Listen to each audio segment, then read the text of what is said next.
नमस्कार, मैं मनीष मुरारी दिशा online class पर आपका स्वागत करता हूं। जैसा कि आपको पता है कि हम लोग डेली सुबह 7:30 बजे क्लास 10th के एसएसटी का क्लास करते हैं।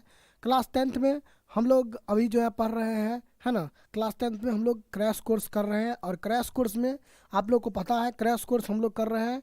और क्रैश कोर्स में हम लोग जो है चैप्टर 1, है ना, चैप्टर 1 इतिहास में पढ़ चुके हैं। उस चैप्टर 2 तक हम लोग इतिहास में पढ़ चुके हैं। उसके बाद अगर हम लोग बात करें तो एक चैप्टर पॉलिटिकल साइंस में और एक चैप्टर इकोनॉमिक्स में भी पढ़ चुके हैं, है ना। आज हम लोग क्या करने वाले हैं, तो ज्योग्राफी में भी हम लोग ज्योग्राफी का जो पहला चैप्टर है वो थोड़ा सा बड़ा है। ज्योग्राफी का जो पहला चैप्टर है वो क्या है, थोड़ा सा बड़ा है ना। तो इस चैप्टर में कई पार्ट बना दिया गया है। जैसे कि हम लोग देखते हैं, एक तो संसाधन था तो उसको हम लोग पिछले एक दिन पढ़े थे, है ना।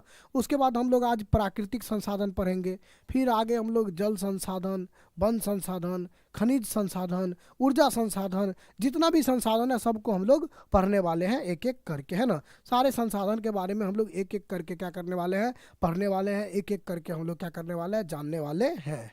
ठीक है, चले चलिए। तो हम लोग जितने भी संसाधन हैं, चाहे वो एक एक करके इस पे हम लोग पढ़ेंगे। तो पहला चैप्टर थोड़ा सा क्या है, बड़ा है, तो इसलिए हम लोग इसको एक एक करके पार्ट बाय पार्ट जो है पढ़ेंगे। लेकिन कोशिश करेंगे कि हम हर सब्जेक्ट के बाद एक दिन ज्योग्राफी का पढ़ा दें एक पार्ट, ताकि आपको, है ना, जल्द से जल्द ये पहला जो चैप्टर है ज्योग्राफी का, इसमें 6 पार्ट है, तो ये जल्द से जल्द कंप्लीट हो जाए, है ना। तो हमारा कोशिश यही रहेगा कि हम लोग बीच बीच में, है ना, इसको पढ़ाते हुए चले। थोड़ा सा अभी ज्योग्राफी का क्लास ज़्यादा ले, ताकि जो है आपका ये कंप्लीट हो जाए, ताकि बाद में हम आपको बिहार और आपदा प्रबंधन ये सब भी पढ़ा पाए। ठीक है ना। तो गुड मॉर्निंग सभी लोगों को, राधे राधे, है ना। जितने भी लोग क्लास में जुड़ चुके हैं सभी लोगों को गुड मॉर्निंग, सभी लोगों को राधे राधे। एक बार जल्दी से आप सब लोग बताएंगे आप लोग कैसे हैं, क्या हाल चाल है ना। आज संडे का दिन है ना।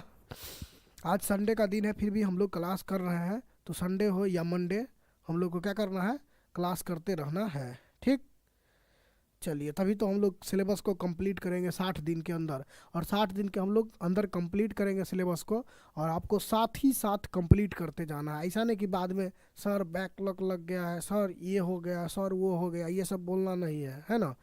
जैसे कंप्लीट होते जाता है उसी दिन आपको क्या करना है, कंप्लीट कर लेना है। कुछ कल भी कुछ भी कल पे आपको नहीं छोड़ना है ना।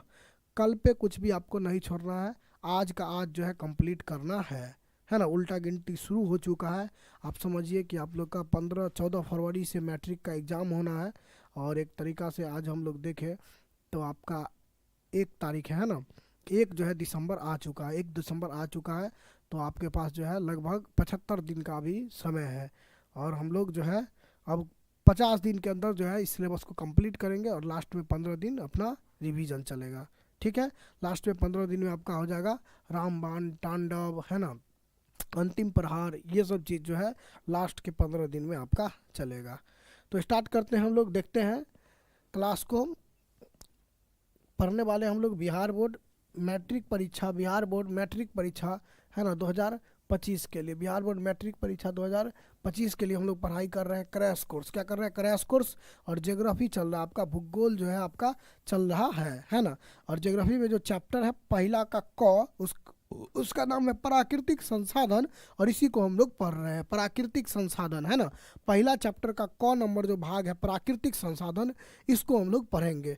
इसको आप मृदा संसाधन के नाम से जान सकते हैं। आप इस चैप्टर को मृदा संसाधन के नाम से भी जान सकते हैं, क्योंकि इस चैप्टर में हम लोग मिट्टी के बारे में पढ़ने वाले हैं, है ना।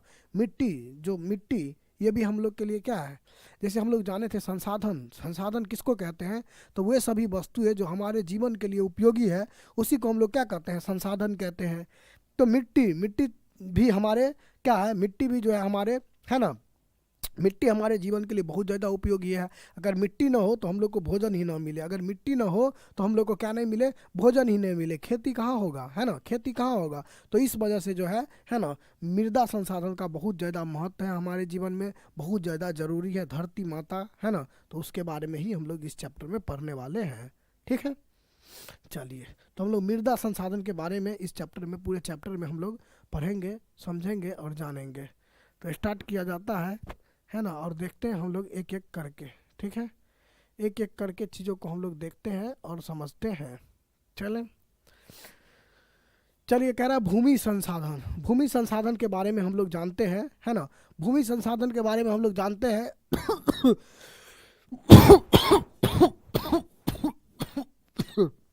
माहेंगे। कह रहा है कि भूमि जो है क्या है, एक प्राकृतिक संसाधन है। भूमि क्या है, एक प्राकृतिक संसाधन है। मतलब भूमि जो है वह प्रकृति के द्वारा बनाया गया है ना।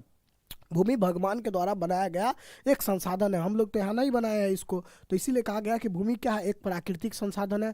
मतलब भूमि जो है प्रकृति के द्वारा बनाया गया। ये जो जमीन है, धरती है, ये किसके द्वारा बनाया गया, प्रकृति के द्वारा बनाया गया है ना। इस पर क्या क्या होता है, तो खेती, भूमि पर क्या क्या होता है, कृषि, कोई वानिकी मतलब कोई भी बगीचा लगाना, पशु चारण मतलब हम लोग पशु को चराते हैं, मछली पालन है ना, खनन मतलब खुदाई, वन्य वन्य वन्य जीवन मतलब वन भी यहीं पर रहता है। उसके बाद हो गया परिवहन, गाड़ी घोड़ा चलता है कहाँ, धरती पर ही।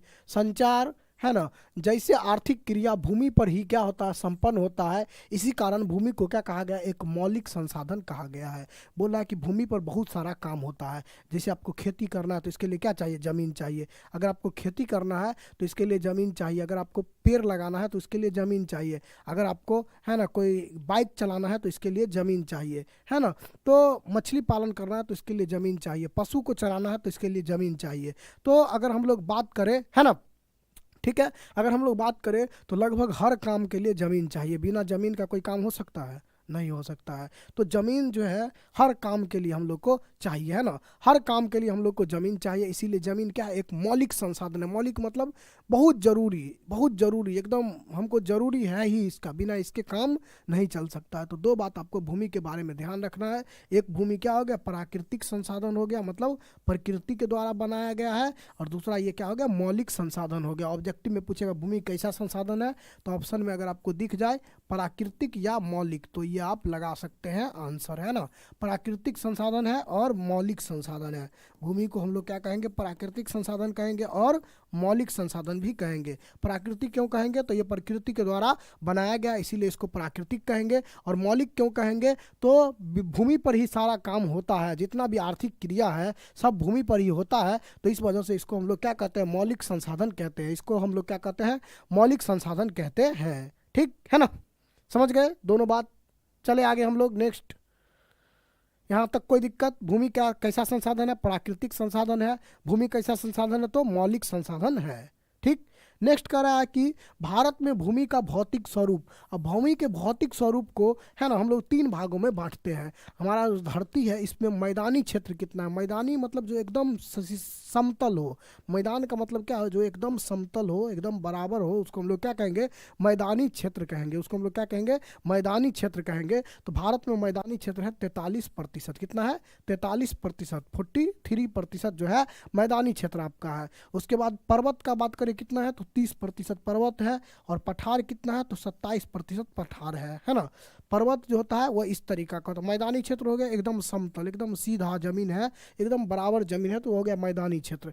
पर्वत है तो इस तरीका का होगा आकृति, है ना। पर्वत 30% है, इस तरीका का आकृति होगा, तो वो क्या हो गया, पर्वत हो गया, इस तरीका का जमीन होगा। तो और जहाँ पठार होगा वहाँ तो इस तरीका का जमीन होगा, थोड़ा सा चपटा, है ना, थोड़ा सा चपटा। ठीक है, तो ये जो है वहाँ पे जमीन, इस तरीका का जमीन जो है, तीन प्रकार का जमीन का भौतिक स्वरूप है ना। मैदान, पर्वत और पठार। मैदान, पर्वत और पठार। तो मैदान सबसे ज़्यादा है 43%, उसके बाद पर्वत है 30% और 27% आपका क्या है, पठार है। तो यहाँ से आपका ऑब्जेक्टिव आता है कि भारत में कितना प्रतिशत मैदानी क्षेत्र है, तो 43। भारत में कितना प्रतिशत पर्वतीय क्षेत्र है, तो 30, है ना। ठीक है ना, ठीक है। उसके बाद आपको ध्यान रखना है कि भारत में कितना प्रतिशत पठारी क्षेत्र है, तो 27, है ना। ठीक है ना।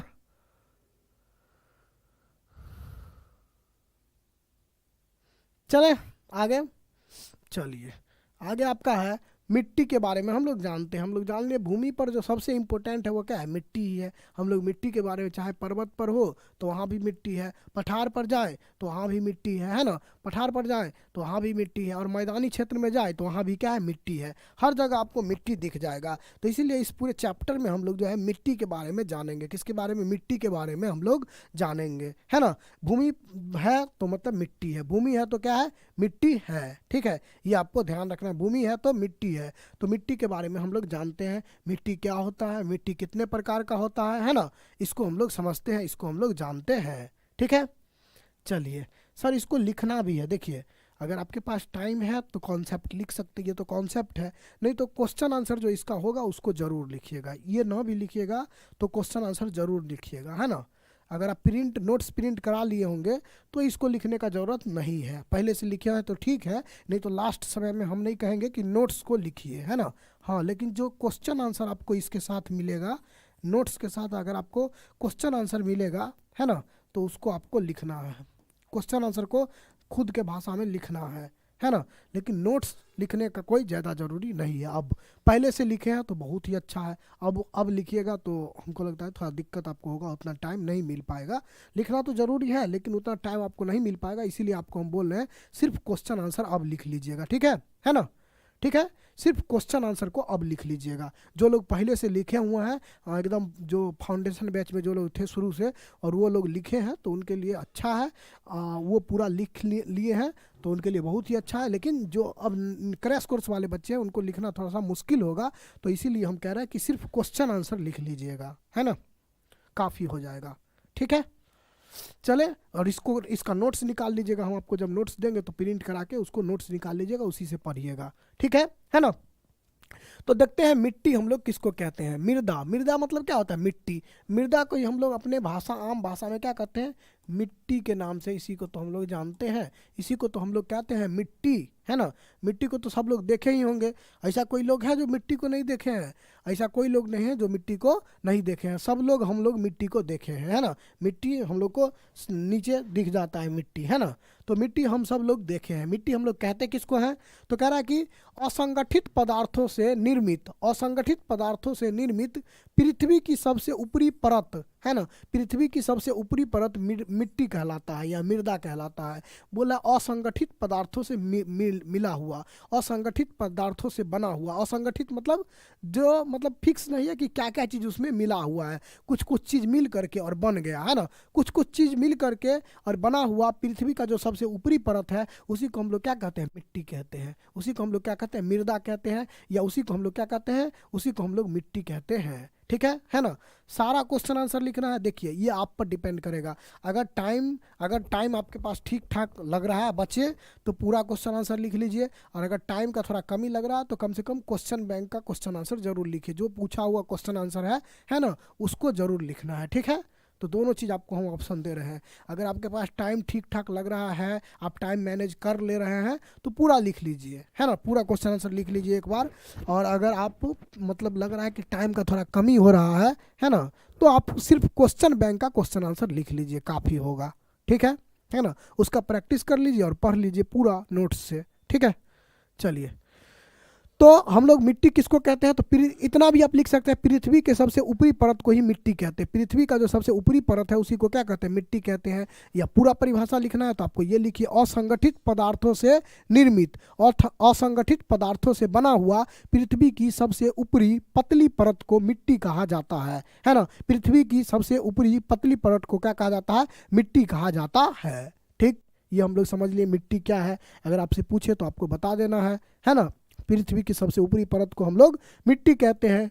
नेक्स्ट है, मिट्टी कैसे बनता है, तो बोल रहा है कि चट्टानों के टूटने फूटने तथा भौतिक रासायनिक, है ना, भौतिक रासायनिक और जैविक, भौतिक रासायनिक और जैविक परिवर्तन से मिट्टी का निर्माण होता है। अब मिट्टी का निर्माण कैसे होता है, तो मिट्टी का निर्माण कैसे होता है, एक तो चट्टान है, कोई चट्टान है वो क्या होता है, टूटता है फूटता है। तो कोई चट्टान जो है टूटता फूटता है, उसके बाद उसका भौतिक परिवर्तन होता है, रासायनिक परिवर्तन होता है, जैविक परिवर्तन होता है, मतलब उसका रूप बदलते जाता है बहुत दिन तक, है ना, बहुत दिन तक धीरे धीरे प्रकृति में रहते हुए उसका जो है रूप बदलते जाता है, तब जाके मिट्टी का निर्माण होता है। तो मिट्टी के निर्माण में बहुत अधिक समय लगता है ना, मिट्टी के निर्माण में बहुत अधिक समय लगता है ना। एक तो पहले चट्टान टूटा, उसके बाद उसका परिवर्तन होता है, उसका मतलब सड़ता है, गलता है, उसका रंग बदलता है, रूप बदलता है, तब जाके क्या होता है, मिट्टी का निर्माण होता है, तब जाके क्या होता है, मिट्टी का निर्माण होता है ना। तो आपको ये बात ध्यान रखना है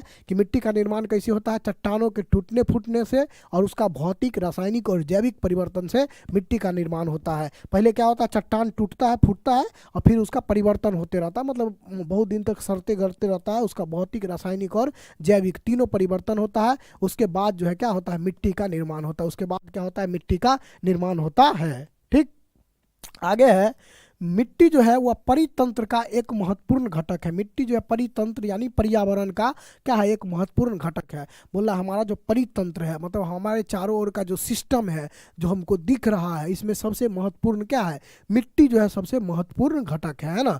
जैसे हमको आकाश दिख रहा है, प्रकृति के द्वारा जो भी चीज़ हमको दिया गया है ना, उसमें अगर हम लोग देखें तो मिट्टी क्या है, सबसे एक जो है महत्वपूर्ण घटक है। बिना मिट्टी का कुछ हो सकता है, नहीं हो सकता, तो इसीलिए मिट्टी एक महत्वपूर्ण घटक है। उसके बाद कह रहा है मृदा कैसा संसाधन है, तो मृदा नवीकरणीय प्राकृतिक संसाधन है। नवीकरणीय प्राकृतिक संसाधन है मतलब मिट्टी को नवीकरणीय, मतलब इसको नवीकरणीय किसको कहेंगे, ऐसा संसाधन जिसको पुनः प्राप्त किया जा सकता है, उसको हम लोग क्या कहते हैं, नवीकरणीय संसाधन कहते हैं। तो मिट्टी एक बार आप कहीं से निकाल लीजिएगा, फिर वहां पर कहीं से मिट्टी आ जाएगा। और प्राकृतिक है मतलब प्रकृति के द्वारा बनाया गया है। तो मिट्टी जो है यह कैसा संसाधन है, नवीकरणीय और प्राकृतिक संसाधन है। मिट्टी क्या है, नवीकरणीय और प्राकृतिक संसाधन है ना। ये आपको ध्यान रखना है कि मिट्टी कैसा है, तो मिट्टी जो है आपको नवीकरणीय संसाधन है, मिट्टी आपको क्या है, प्राकृतिक संसाधन है, दोनों आपको ध्यान रखना है। तो इतना बात हम लोग मिट्टी के बारे में जाने कि मिट्टी किसको कहते हैं, पृथ्वी के सबसे ऊपरी परत को मिट्टी कहते हैं। मिट्टी कैसे बनता है, चट्टानों के टूटने फूटने और उसके भौतिक रासायनिक और जैविक परिवर्तन से मिट्टी बनता है ना।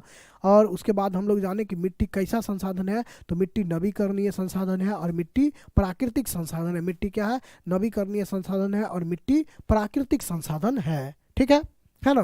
तो ये रहा आपका मिट्टी।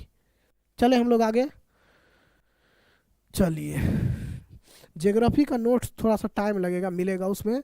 पूरा बिहार का जो है ना पोर्शन, उसका नोट्स नहीं लिख पाए हैं, इसीलिए आपको नहीं दे रहे हैं। तो बिहार वाला एक हम टाइम मिलता है तो लिखते हैं, फिर आपको हम दे देंगे, फुल नोट्स देंगे ना। पूरा बुक मतलब पूरा बुक है ना, पूरा बुक मतलब पूरा बुक होना चाहिए ना, ये चीज़ है अच्छे से। जैसे आपको पॉलिटिकल का दिए हैं, जैसे आपको इकोनॉमिक्स का दिए, वैसे आधा अधूरा हम नहीं देना चाह रहे हैं, ठीक है, इसीलिए।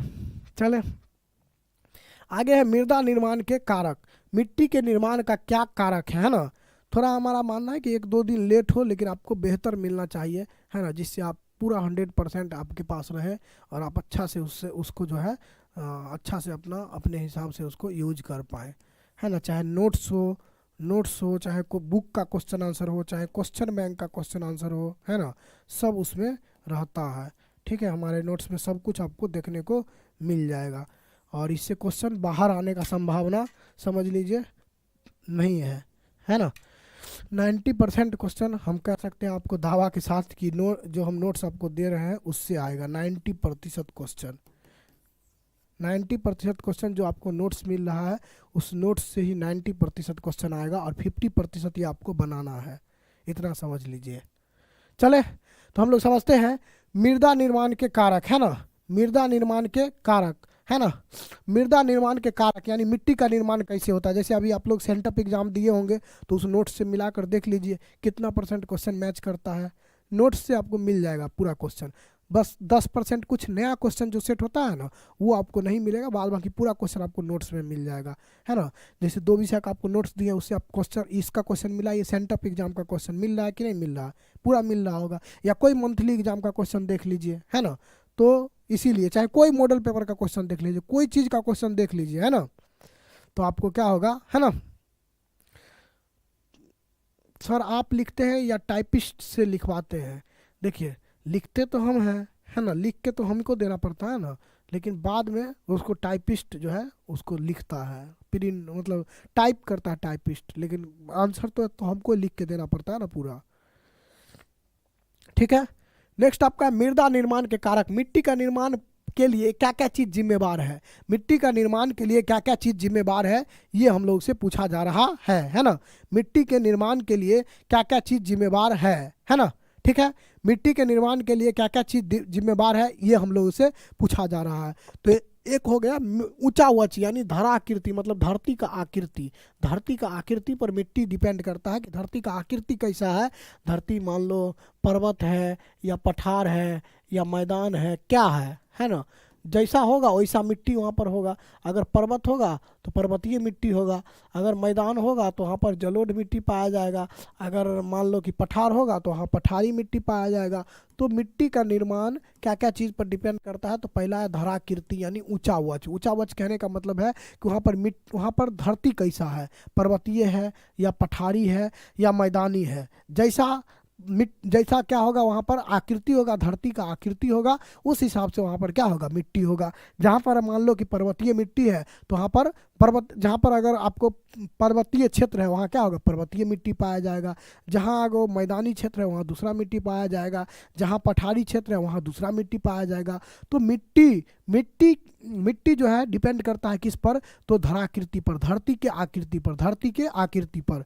दूसरा क्या चीज़ पर डिपेंड करता है, मूल सेल या चट्टान, किस चट्टान के टूटने से मिट्टी बना है। बहुत तरीका का चट्टान होता है, तो किस चट्टान के टूटने से मिट्टी बना है, इस पर भी मिट्टी का निर्माण डिपेंड करता है। जैसा चट्टान होगा, है ना, जैसा चट्टान होगा वैसा क्या होगा, मिट्टी होगा, है ना। तो मिट्टी जो है चट्टान पर भी डिपेंड करता है कि किस तरीका के चट्टान के टूटने फूटने से मिट्टी का निर्माण हुआ है, किस तरीका के, है ना, चट्टान के टूटने फूटने से मिट्टी का निर्माण हुआ है ना। इस पर भी मिट्टी डिपेंड करेगा, जो मिट्टी बनेगा वो, है ना। उसके बाद आपका जलवायु, मतलब जहाँ पर मिट्टी है वहाँ का जलवायु कैसा है, वहाँ का मौसम कैसा है, इस पर भी डिपेंड करेगा। वहाँ क्या सालों भर वर्षा होता है, या सालों भर गर्मी रहता है, या सालों भर ठंडा रहता है, या मौसम वहाँ पे एकदम मतलब अच्छा रहता है, कैसा मौसम वहाँ पे रहता है, कैसा वहाँ का जलवायु है, उस पर भी मिट्टी का निर्माण डिपेंड करेगा। उस पर भी क्या करेगा, मिट्टी का निर्माण डिपेंड करेगा, है ना। उसके बाद वनस्पति, वहाँ पर कैसा पेड़ पौधा पाया जाता है, उस पर भी मिट्टी का निर्माण डिपेंड करेगा। वहाँ पर पेड़ पौधा कैसा पाया जाता है, इस पर भी मिट्टी का निर्माण क्या करेगा, डिपेंड करेगा। उसके बाद है जैव पदार्थ, है ना, मतलब मिट्टी में कौन कौन सा जैव पदार्थ पाया जाता है, इस पर भी मिट्टी का निर्माण डिपेंड करेगा। वहाँ पर जो मिट्टी है उसमें तरह तरह का जैव पदार्थ होता है, बहुत तरीका का, फास्फोरस, पोटास, है ना, कैल्शियम, बहुत सारा चीज़ होता है। तो उस मिट्टी में क्या चीज़ है, क्या चीज़ नहीं है, इस पर भी मिट्टी का निर्माण डिपेंड करेगा। उसके बाद खनिज कण, मिट्टी जो बना है वह किन किन खनिजों से मिल करके बना है, उसमें कौन कौन सा खनिज कण का ज़्यादा मात्रा में और कौन कौन सा खनिज कण कम मात्रा में है, इस पर भी मिट्टी का निर्माण डिपेंड करेगा। उसके बाद है समय, मिट्टी को बनने में कितना समय लगा है। कम समय में मिट्टी बना है वो दूसरा टाइप का होगा, ज़्यादा समय का जो मिट्टी होगा वो दूसरा टाइप का होगा, है ना। ज़्यादा टाइप का जो मिट्टी होगा वह क्या होगा, दूसरा टाइप का होगा। तो इस तरीका से मिट्टी के निर्माण का ये सब कारक है। आपसे पूछा जाएगा ऑब्जेक्टिव में कि इनमें से कौन मिट्टी निर्माण के कारक हैं, या इनमें से कौन मिट्टी निर्माण के कारक नहीं है, तो वहाँ पर इसके बारे में आपको बता देना है। ठीक है, ध्यान रहेगा ये सारा ऑप्शन, तो हाँ पकड़ लीजिएगा। हाँ, ये चीज़ जो है मिट्टी के निर्माण के लिए ज़रूरी है, ये चीज़ मिट्टी के निर्माण के लिए ज़रूरी नहीं है। तो मिट्टी के निर्माण क्या क्या चीज़ पर निर्भर करता है, मिट्टी के निर्माण का कारक क्या क्या है, तो ऊंचा वक्ष या धराकृति, ऊंचा वक्ष या धराकृति, मूल सेल या चट्टान, जलवायु, वनस्पति, जैव पदार्थ, खनिज कण और समय। जैव पदार्थ, खनिज कण और समय, इस पर जो है मिट्टी का निर्माण क्या करता है, डिपेंड करता है। इन सभी चीज़ों पर मिट्टी का निर्माण क्या करता है, डिपेंड करता है। ठीक, नेक्स्ट अगर हम लोग देखें मिट्टी के प्रकार, अब हम लोग चलते हैं मिट्टी के प्रकार पर। मिट्टी जो है आपका 6 प्रकार का होता है ना। मिट्टी जो है आपका 6 प्रकार का होता है, जलोढ़ मिट्टी, काली मिट्टी, लाल या पीली मिट्टी, है ना, लाल एवं पीली मिट्टी। उसके बाद आपका लेटेराइट मिट्टी, उसके बाद मरुस्थलीय मिट्टी और आपका पर्वतीय मिट्टी। तो ये मिट्टी 6 प्रकार है। कभी कभी पूछेगा कि मिट्टी के प्रकार का नाम लिखे, मिट्टी के प्रकार का नाम लिखे, तो आपको लिखना पड़ेगा, है ना, जलोढ़ मिट्टी, काली मिट्टी, लाल एवं पीली मिट्टी, लेटेराइट मिट्टी, मरुस्थलीय मिट्टी और पर्वतीय मिट्टी, है ना। जलोढ़ मिट्टी, काली मिट्टी, है ना, जलोढ़ मिट्टी, काली मिट्टी, लाल और पीली मिट्टी, लेटेराइट मिट्टी, मरुस्थलीय मिट्टी और पर्वतीय मिट्टी, है ना। तो ये आपको ध्यान रहना चाहिए मिट्टी के बारे में, है ना। मिट्टी जो है इसका प्रकार का नाम आपको याद रहना चाहिए। 6 प्रकार का मिट्टी है, हम लोग को पढ़ना इस बुक में। जलोढ़ मिट्टी, काली मिट्टी, लाल एवं पीली मिट्टी, लेटेराइट मिट्टी, मरुस्थलीय मिट्टी और, है ना, पर्वतीय मिट्टी। इसके बारे में हम लोग अब देखेंगे। जैसे, है ना, हम लोग देखते हैं जलोढ़ मिट्टी आपका है। जलोढ़ मिट्टी हम लोग के यहाँ पाया जाता है, उत्तर भारत में जो कौन सा मिट्टी पाया जाता है, तो जलोढ़ मिट्टी पाया जाता है। काली मिट्टी, काली मिट्टी को और भी कई नाम है, जैसे अगर हम लोग कहें कि रेगुड़ मिट्टी, किस मिट्टी को कहा जाता है, तो रेगुड़ मिट्टी काली मिट्टी को ही कहा जाता है। और ये भी पूछा जाता है कि कपास के खेती के लिए कौन सा मिट्टी उपयुक्त होता है, तो कपास की खेती के लिए काली मिट्टी उपयुक्त होता है ना। कपास का खेती सबसे ज़्यादा कहाँ होता है, काली मिट्टी में कपास का खेती होता है। ठीक है, लाल एवं पीली मिट्टी देखें तो लाल मिट्टी जो होता है लाल होता है, लेकिन इसमें जब पानी पड़ता है तो इसका रंग क्या हो जाता है, पीला हो जाता है। लाल मिट्टी में जब क्या हो जाता है ना, पानी पड़ता है तो इसका रंग क्या हो जाता है, पीला हो जाता है। तो इस मिट्टी के बारे में भी हमको ध्यान रखना है। उसके बाद आपका है लेटेराइट मिट्टी, है ना, मरुस्थलीय मिट्टी के बारे में ध्यान रखिए कि ये कहाँ पाया जाता है, राजस्थान में पाया जाता है। ये पूछा जाता है मरुस्थलीय मिट्टी कहाँ पाया जाता है, तो राजस्थान में पाया जाता है। उसके बाद है पर्वतीय मिट्टी। पर्वतीय मिट्टी, है ना, पर्वतीय मिट्टी जहाँ पर्वतीय क्षेत्र होता है वहाँ पर पर्वतीय मिट्टी पाया जाता है। ठीक है, तो बोर्ड पर जो चीज़ आपको हम लिखे हैं 3-4 चीज़, यहाँ से इसमें क्वेश्चन आता है मिट्टी के प्रकार में। जैसे सबसे ज़्यादा क्वेश्चन यहाँ से यही पूछा जाता है कि काली मिट्टी का दूसरा नाम क्या है, तो रेगुर मिट्टी, है ना। काली मिट्टी का दूसरा नाम क्या है, तो रेगुर मिट्टी, है ना। कपास का खेती के लिए कौन सा मिट्टी उपयुक्त माना जाता है, तो काली मिट्टी, है ना। मरुस्थलीय मिट्टी कहाँ पाया जाता है, राजस्थान में। यही 3-4 क्वेश्चन है जो यहाँ से ज़्यादा आता है। वैसे इसके बारे में हम लोग एक एक करके सारा चीज़ डिटेल से देख लेते हैं, है ना। ठीक है ना। इसके बारे में हम लोग देखते हैं एक एक करके सारे चीज़ को डिटेल से। ठीक है, चलिए तो हम लोग चलते हैं एक एक मिट्टी को देखते हैं, है ना। उसके बाद जलोढ़ मिट्टी, पहला मिट्टी क्या है, जलोढ़ मिट्टी। जलोढ़ मिट्टी हम लोग किसको कहते हैं, तो नदी के द्वारा बहा करके लाए गए मिट्टी को क्या कहते हैं, जलोढ़ मिट्टी कहते हैं। नदी के द्वारा बहा करके लाए गए मिट्टी को क्या कहा जाता है, जलोढ़ मिट्टी कहा जाता है। पूछा जाता है जलोढ़ मिट्टी से आप क्या समझते हैं, तो नदी के द्वारा बहा कर लाए गए मिट्टी को क्या कहते हैं, जलोढ़ मिट्टी कहते हैं। जैसे सिंधु नदी है, गंगा है, ब्रह्मपुत्र है, तो इन नदी जो बहता है उसके साथ मिट्टी भी बह करके आया, तो वही मिट्टी क्या कहलाया, जलोढ़ मिट्टी कहलाया, है ना। सिंधु, गंगा, ब्रह्मपुत्र, है ना, तो ये सब जो नदी है ना, ये अपने साथ बहा करके जो मिट्टी लाया उसी मिट्टी को हम लोग क्या कहते हैं, जलोढ़ मिट्टी के नाम से जानते हैं, है ना। जलोढ़ मिट्टी किसको कहते हैं, तो नदी के द्वारा बहा कर लाए गए मिट्टी को जलोढ़ मिट्टी कहते हैं। इंपॉर्टेंट पॉइंट है, ध्यान रखिएगा, है ना, पूछा जाता है एग्जाम में। उसके बाद है जलोढ़ मिट्टी का रंग धुंधला से लेकर लालिमा लिए भूरे रंग का होता है। मतलब जलोढ़ मिट्टी का रंग जो है धुंधला से लेकर के लालिमा लिए हुए भूरे रंग का होता है। ठीक है ना। जलोढ़ मिट्टी जो हम लोग के यहाँ जो मिट्टी पाया जाता है उसी को हम लोग जलोढ़ मिट्टी कहते हैं, है ना। उसको आप देखेंगे तो धुंधला धुंधला दिखेगा, हल्का लालिमा दिखेगा, भूरे रंग का दिखेगा, है ना। तो वही बात यहाँ पे कहा गया है। नेक्स्ट आपका है, ये इंपॉर्टेंट है ना, जलोढ़ मिट्टी के प्रकार इंपॉर्टेंट है। जलोढ़ मिट्टी कितने प्रकार के होते हैं, तो जलोढ़ मिट्टी 2 प्रकार के होते हैं, एक होता है बांगर, दूसरा होता है खादर। ये तो एकदम एग्जाम में पूछना ही पूछना है ना, बांगर और खादर। जलोढ़ मिट्टी 2 प्रकार का होता है, एक होता है बांगर और एक होता है खादर। बांगर किसको कहेंगे, पुराने जलोढ़ मिट्टी को बांगर कहेंगे। जो बहुत दिन पहले नदी के द्वारा बहा कर लाया गया होगा उसको हम लोग क्या कहेंगे, बांगर कहेंगे। और नए जलोढ़ मिट्टी को खादर कहते हैं। जो नदी के द्वारा कुछ दिन पहले बहा करके लाया गया है ना, बहुत ज़्यादा समय उसका नहीं हुआ है, तो उसको हम लोग क्या कहेंगे, खादर कहेंगे। तो बहुत ही इंपॉर्टेंट पॉइंट है, इसको आपको एकदम ध्यान रखना है। यहाँ से चाहे ऑब्जेक्टिव हो चाहे सब्जेक्टिव हो, आना फिक्स रहता है ना। तो बांगर हम लोग किसको कहेंगे, पुराने जलोढ़ मिट्टी को बांगर कहते हैं। जो पुराना जलोढ़ मिट्टी है नदी के द्वारा बहुत दिन पहले बहा करके लाया गया है तो उसको हम लोग क्या कहेंगे, उसको हम लोग कहेंगे बांगर, है ना। और नया जलोढ़ मिट्टी को हम लोग क्या कहते हैं, खादर कहते हैं। कोई नया जलोढ़ मिट्टी है, कोई नया जलोढ़ मिट्टी है, मतलब नदी के द्वारा कुछ दिन पहले बहा कर लाया गया है, तो उसको हम लोग क्या कहेंगे, खादर कहेंगे। क्या कहेंगे, खादर कहेंगे। तो ये आपको ध्यान रखना है, बांगर और खादर, है ना। पुराना बांगर, नया खादर, है ना। पुराना क्या हो जाएगा, बांगर, और नया खादर। बस आपको इतना ध्यान रखना है। यहाँ से क्वेश्चन ऑब्जेक्टिव में भी आता है, लघुत्तरीय में भी आता है ना। यहाँ से क्वेश्चन आता ही आता है। तो बांगर हम लोग किसको कहेंगे, पुराने जलोढ़ मिट्टी को बांगर कहेंगे, पुराना बांगर कहलाएगा। और नया वाला क्या कहलाएगा, खादर। नया वाला आपका क्या कहलाएगा, नया जलोढ़ मिट्टी को हम लोग क्या कहेंगे, खादर कहेंगे। ठीक है, तो ये आपको ध्यान रखना है। पुराने जलोढ़ मिट्टी को हम लोग बांगर कहते हैं, नए जलोढ़ मिट्टी को हम लोग क्या कहते हैं, खादर कहते हैं। ठीक, समझ गए। जलोढ़ मिट्टी किसको कहेंगे, नदी के द्वारा बहा कर लाए गए मिट्टी को जलोढ़ मिट्टी कहते हैं। जो मिट्टी नदी के द्वारा बहा कर लाया जाता है उसको हम लोग जलोढ़ मिट्टी कहते हैं। जलोढ़ मिट्टी 2 प्रकार का होता है, बांगर और खादर। बांगर क्या हो गया, पुराना मिट्टी, पुराना जलोढ़ मिट्टी है तो उसको हम लोग बांगर कहेंगे। और कोई नया जलोढ़ मिट्टी है तो उसको हम लोग क्या कहेंगे, खादर कहेंगे। उसको हम लोग क्या कहेंगे, खादर कहेंगे। ठीक है। नेक्स्ट आपका है, जलोढ़ मिट्टी में क्या क्या होता है, तो हम लोग के यहाँ जो सब फसल होता है जैसे गन्ना, चावल, गेहूँ, मक्का, दलहन, जो फसल उगाना है खाने पीने वाला, इसको आप उगा सकते हैं किस मिट्टी में, जलोढ़ मिट्टी में। ठीक है। उसके बाद जलोढ़ मिट्टी जो है 6.4 करोड़ हेक्टेयर क्षेत्र में पाया जाता है। और उत्तर भारत में जलोढ़ मिट्टी पाया जाता है। उत्तर भारत कहें तो बिहार, यूपी, है ना। बिहार यूपी का जो क्षेत्र है, बिहार, यूपी, बंगाल, है ना, ये सब जो क्षेत्र है ये उत्तर भारत में आता है और यहाँ पर जलोढ़ मिट्टी पाया जाता है। इसके साथ साथ राजस्थान और गुजरात में भी ये पाया जाता है थोड़ा सा, है ना। उत्तर भारत के साथ साथ राजस्थान और गुजरात में भी जलोढ़ मिट्टी पाया जाता है। ठीक है ना। चलिए तो यहाँ आपका जलोढ़ मिट्टी कंप्लीट हो गया। जलोढ़ मिट्टी के बारे में जो बात याद रखना है वो दो बात याद रखना है। एक, जलोढ़ मिट्टी क्या है। जलोढ़ मिट्टी क्या है, तो नदी के द्वारा बहा कर लाए गए मिट्टी को हम लोग क्या कहेंगे, जलोढ़ मिट्टी कहेंगे। नदी के द्वारा बहा कर लाए गए मिट्टी को हम लोग क्या कहेंगे, जलोढ़ मिट्टी कहेंगे। और दूसरा यही पूछता है कि जलोढ़ मिट्टी कितने प्रकार का होता है, तो जलोढ़ मिट्टी दो प्रकार का होता है ना। पुराने जलोढ़ मिट्टी को बांगर कहते हैं और नए जलोढ़ मिट्टी को खादर कहते हैं। पुराने जलोढ़ मिट्टी को बांगर कहते हैं और नए जलोढ़ मिट्टी को खादर कहते हैं। बस आपको इतना ही याद रखना है, यहाँ से ही क्वेश्चन आता है।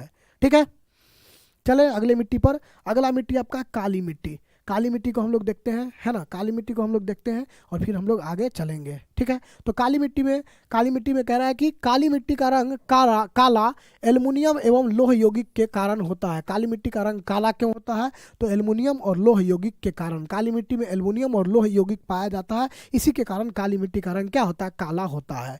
उसके बाद कह रहा है कि काली मिट्टी कपास की खेती के लिए उपयुक्त मानी जाती है। बहुत इंपॉर्टेंट, यहाँ से क्वेश्चन आना फिक्स रहता है। काली मिट्टी किस खेती के लिए उपयुक्त मानी जाती है, तो कपास, है ना। कपास जो होता है इसका खेती कहाँ किया जाता है, तो काली मिट्टी में ही किया जाता है। काली मिट्टी को और हम लोग किस नाम से जानते हैं, तो काली कपासी मृदा कहते हैं। इसमें कपास का खेती किया जाता है, इसीलिए काली मिट्टी को हम लोग काली कपासी मृदा के नाम से जानते हैं। क्या कहते हैं, काली कपासी मृदा कहते हैं। तो ये पॉइंट एकदम आपको ध्यान रखना है कि कपास की खेती के लिए कौन सा मिट्टी उपयुक्त मानी जाती है, तो काली मिट्टी। कपास की खेती के लिए सबसे ज्यादा उपयोगी कौन सा मिट्टी है, तो काली मिट्टी कपास के खेती के लिए, है ना। ठीक है ना। काली मिट्टी जो है कपास की खेती के लिए सबसे उपयुक्त मानी जाती है। ये आपको ध्यान रखना है, एकदम इंपॉर्टेंट पॉइंट है। ठीक है ना। कपास की खेती के लिए काली मिट्टी सबसे उपयुक्त मानी जाती है। ठीक, नेक्स्ट आपका है, भारत में 6.4 करोड़ हेक्टेयर भूमि पर काली मिट्टी पाई जाती है। काली मिट्टी को रेगुर मिट्टी भी कहते हैं, ये भी आपका इंपॉर्टेंट है। काली मिट्टी को और हम लोग किस नाम से जानते हैं, तो रेगुर मिट्टी के नाम से जानते हैं। काली मिट्टी को किस नाम से जानते हैं, तो रेगुर मिट्टी के नाम से जानते हैं। तो दो बात आपको ध्यान रखना है, काली मिट्टी में हम लोग कपास का खेती करते हैं सबसे ज़्यादा, है ना। काली मिट्टी को काली कपासी मृदा भी कहा जाता है और काली मिट्टी को रेगुर मिट्टी भी कहा जाता है। काली मिट्टी को क्या कहा जाता है, रेगुर मिट्टी भी कहा जाता है। ठीक है ना। तो ये दोनों आपको ज़्यादा ध्यान रखना है ना, क्योंकि यहाँ से क्वेश्चन आना एकदम फिक्स रहता है हर साल। ठीक है, आगे करा काली मिट्टी कहाँ कहाँ पाया जाता है, तो महाराष्ट्र, गुजरात, कर्नाटक, आंध्र प्रदेश और तमिलनाडु के क्षेत्र में। इसमें महाराष्ट्र को आपको ज़्यादा ध्यान रखना है ना। महाराष्ट्र को ज़्यादा ध्यान रखना है।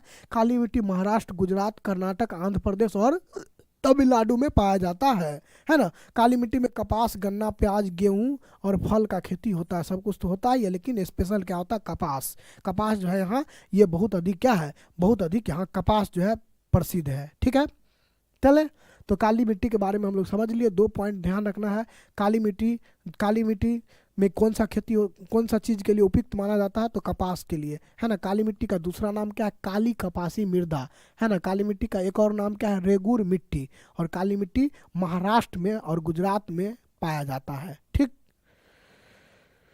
कोई दिक्कत नहीं। चले नेक्स्ट मिट्टी पर हम लोग। नेक्स्ट है आपका लाल और पीली मिट्टी। लाल और पीली मिट्टी, अब हम लोग देखते हैं लाल मिट्टी और पीली मिट्टी। लाल और पीली मिट्टी एक ही है। जैसे लाल मिट्टी होता है उसमें पानी जब पड़ता है तो वह क्या हो जाता है, पीला हो जाता है। लाल में अगर पानी पड़ जाता है तो वह क्या हो जाता है, पीला हो जाता है ना। लाल में अगर पानी पड़ जाता है तो उसका रंग क्या हो जाता है, पीला हो जाता है। तो इसीलिए हम लोग इसको लाल और पीली दोनों मिट्टी के नाम से जानते हैं। ठीक है ना। चलिए, तो कह रहा है कि लाल और पीली मृदा मिट्टी में लोहांश के उपस्थिति के कारण इसका रंग लाल होता है।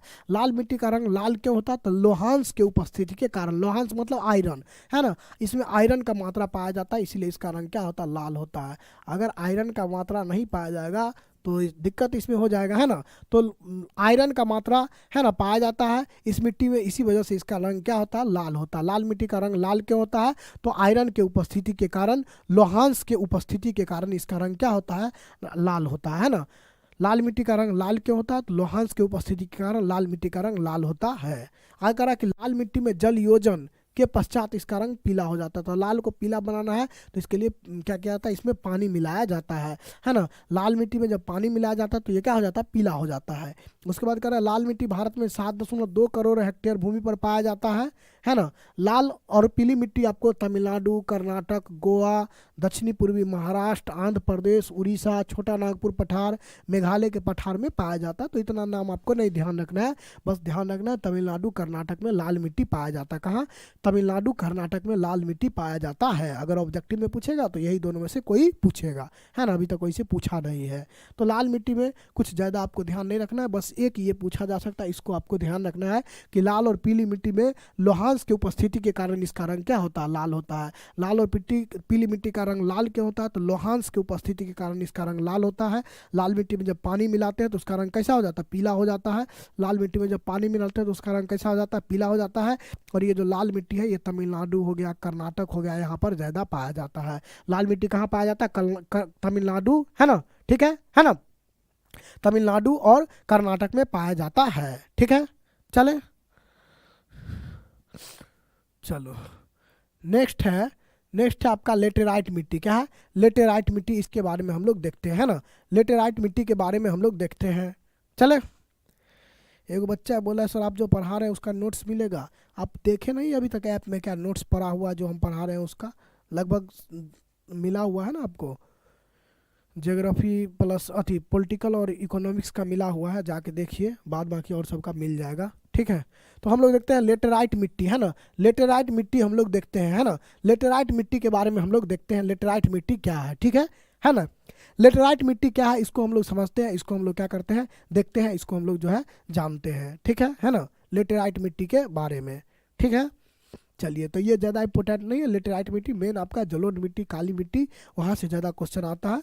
उसके बाद जो आपका लाल मिट्टी है वहाँ से कोई क्वेश्चन नहीं आता है। लेटेराइट मिट्टी है, यहाँ से भी कोई क्वेश्चन नहीं आता है, लेकिन इसको हम लोग देख लेते हैं। कह रहा है कि लेटेराइट शब्द की उत्पत्ति ग्रीक भाषा के लेटर शब्द से हुई है। इसका अर्थ क्या होता है? ईंट, है ना।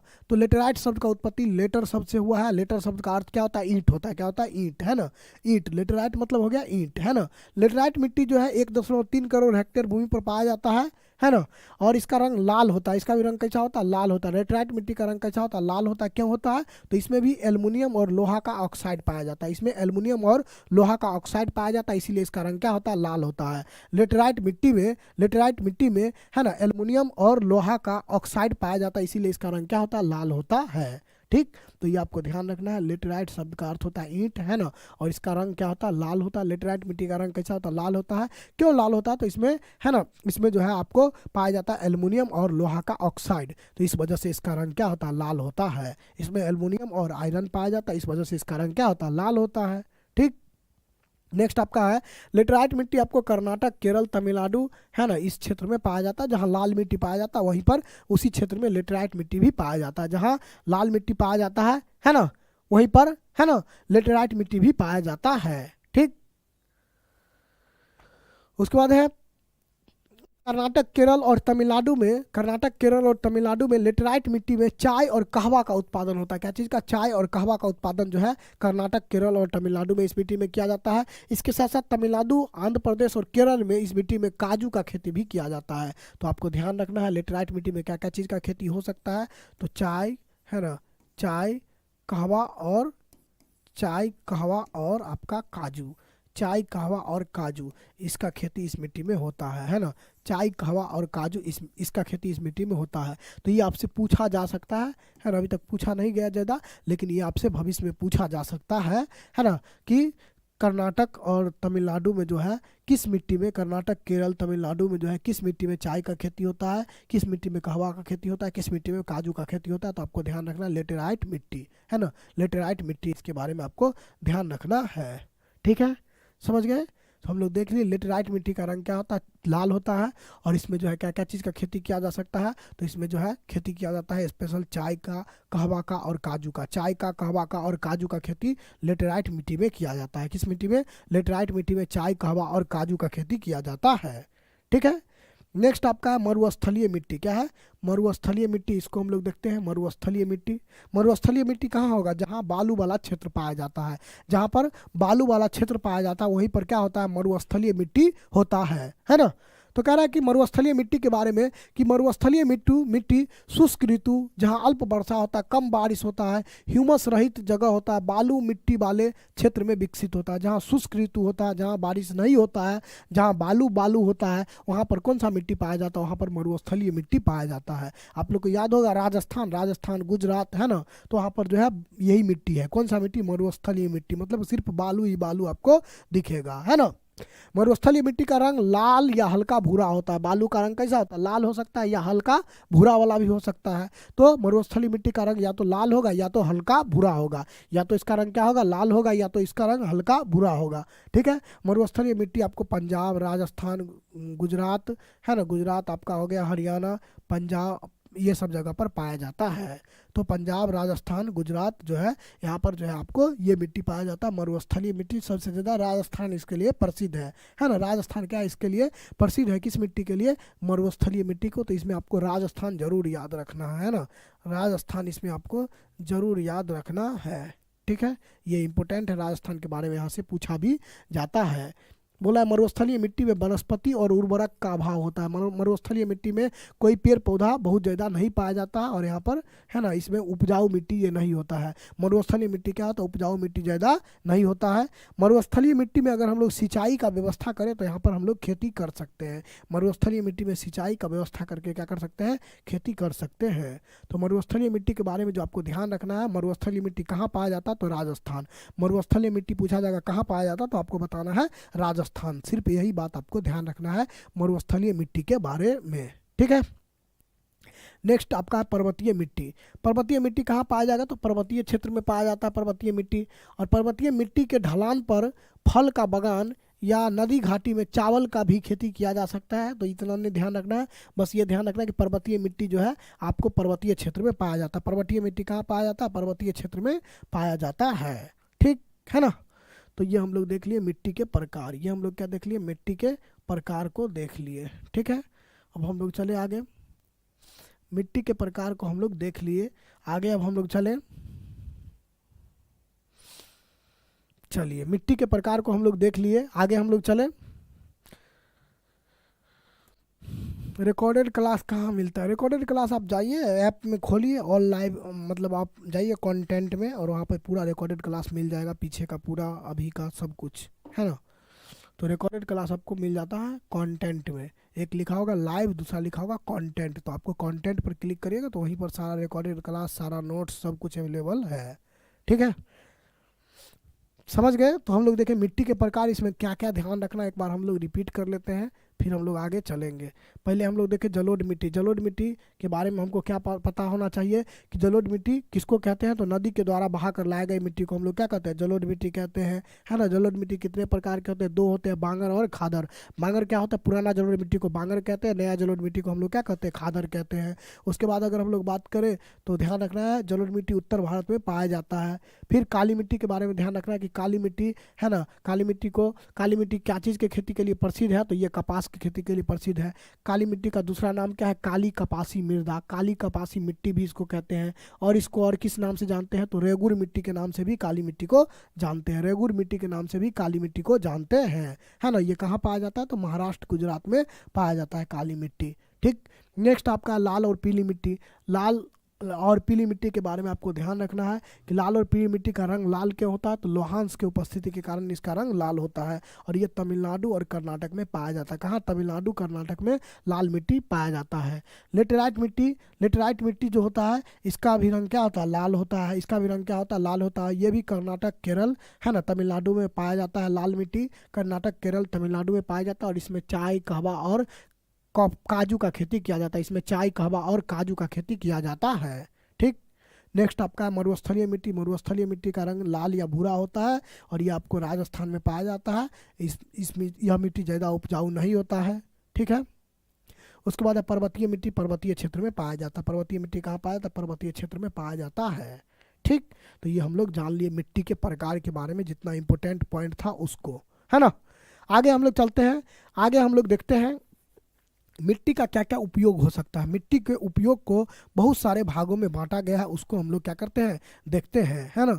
मिट्टी का क्या क्या उपयोग हो सकता है, तो एक है वन विस्तार में, मतलब यहाँ पर हम लोग वन लगा सकते हैं। मिट्टी पर पेड़ पौधा लगता है ना, जंगल, मिट्टी पर बहुत सारा आप जंगल देखे होंगे, तो मिट्टी पर हम लोग जंगल लगा सकते हैं, वन विस्तार।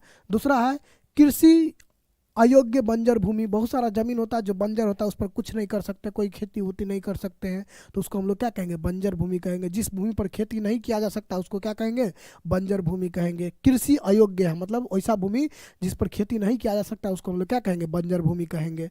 उसके बाद हो गया गैर कृषि कार्य में संलग्न भूमि, बहुत सारा हम लोग का जो जमीन है उस पर हम लोग खेती के अलावा और काम करते हैं, जैसे उस पर मकान बना लिए, दुकान खोल लिए, तो ये हो गया गैर कृषि कार्य में संलग्न भूमि, मतलब जिस पर खेती नहीं हो रहा है, कुछ और हो रहा है, तो उसको हम लोग कहेंगे गैर कृषि कार्य में संलग्न भूमि, है ना। उसके बाद है अस्थाई चारागाह और गोचर भूमि, बहुत सारा ऐसा जमीन है जो चारागाह जिस पर होता है, गाय भैंस बकरी को चराया जाता है, तो ऐसा जमीन हो गया चारागाह वाला जमीन, है ना। उसके बाद हो गया बाग बगीचा एवं उपवन में संलग्न भूमि, कुछ ऐसा जमीन है जिस पर बाग बगीचा लगाया गया है, बाग बगीचा वहाँ पर लगाया गया है। तो इस प्रकार से हम लोग देखते हैं जमीन को उपयोग के आधार पर बहुत सारा भागों में बांटा गया, 9 भागों में यहाँ पर बांटा गया है। जैसे वन लगा हुआ है तो वन वाला जमीन हो गया, कुछ बंजर भूमि हो गया, कुछ गैर कृषि कार्य में लगा हुआ भूमि हो गया, कुछ चारागाह भूमि हो गया, कुछ हो गया बाग बगीचा वाला भूमि, कुछ हो गया बाग बगीचा वाला भूमि, और है कृषि योग्य बंजर भूमि। एक होता है कृषि योग्य बंजर भूमि, ये क्या है, जो खेती के लायक है फिर भी बंजर है, मतलब वैसा जमीन जिस पर 5 साल से खेती नहीं हुआ है उसको क्या कहेंगे, कृषि योग्य बंजर भूमि कहेंगे। मतलब वो जमीन पर खेती हो सकता है लेकिन कोई खेती ही नहीं कर रहा है, इसलिए वो बंजर हो गया, तो उसको हम लोग क्या कहेंगे, कृषि योग्य बंजर भूमि कहेंगे, है ना। उसमें है वर्तमान प्रति भूमि, कुछ जमीन होता है जिसको कुछ दिनों के लिए हम लोग एक आध फसल के लिए उसको पड़ता छोड़ देते हैं, तो उसको हम लोग कहते हैं वर्तमान प्रति भूमि, है ना।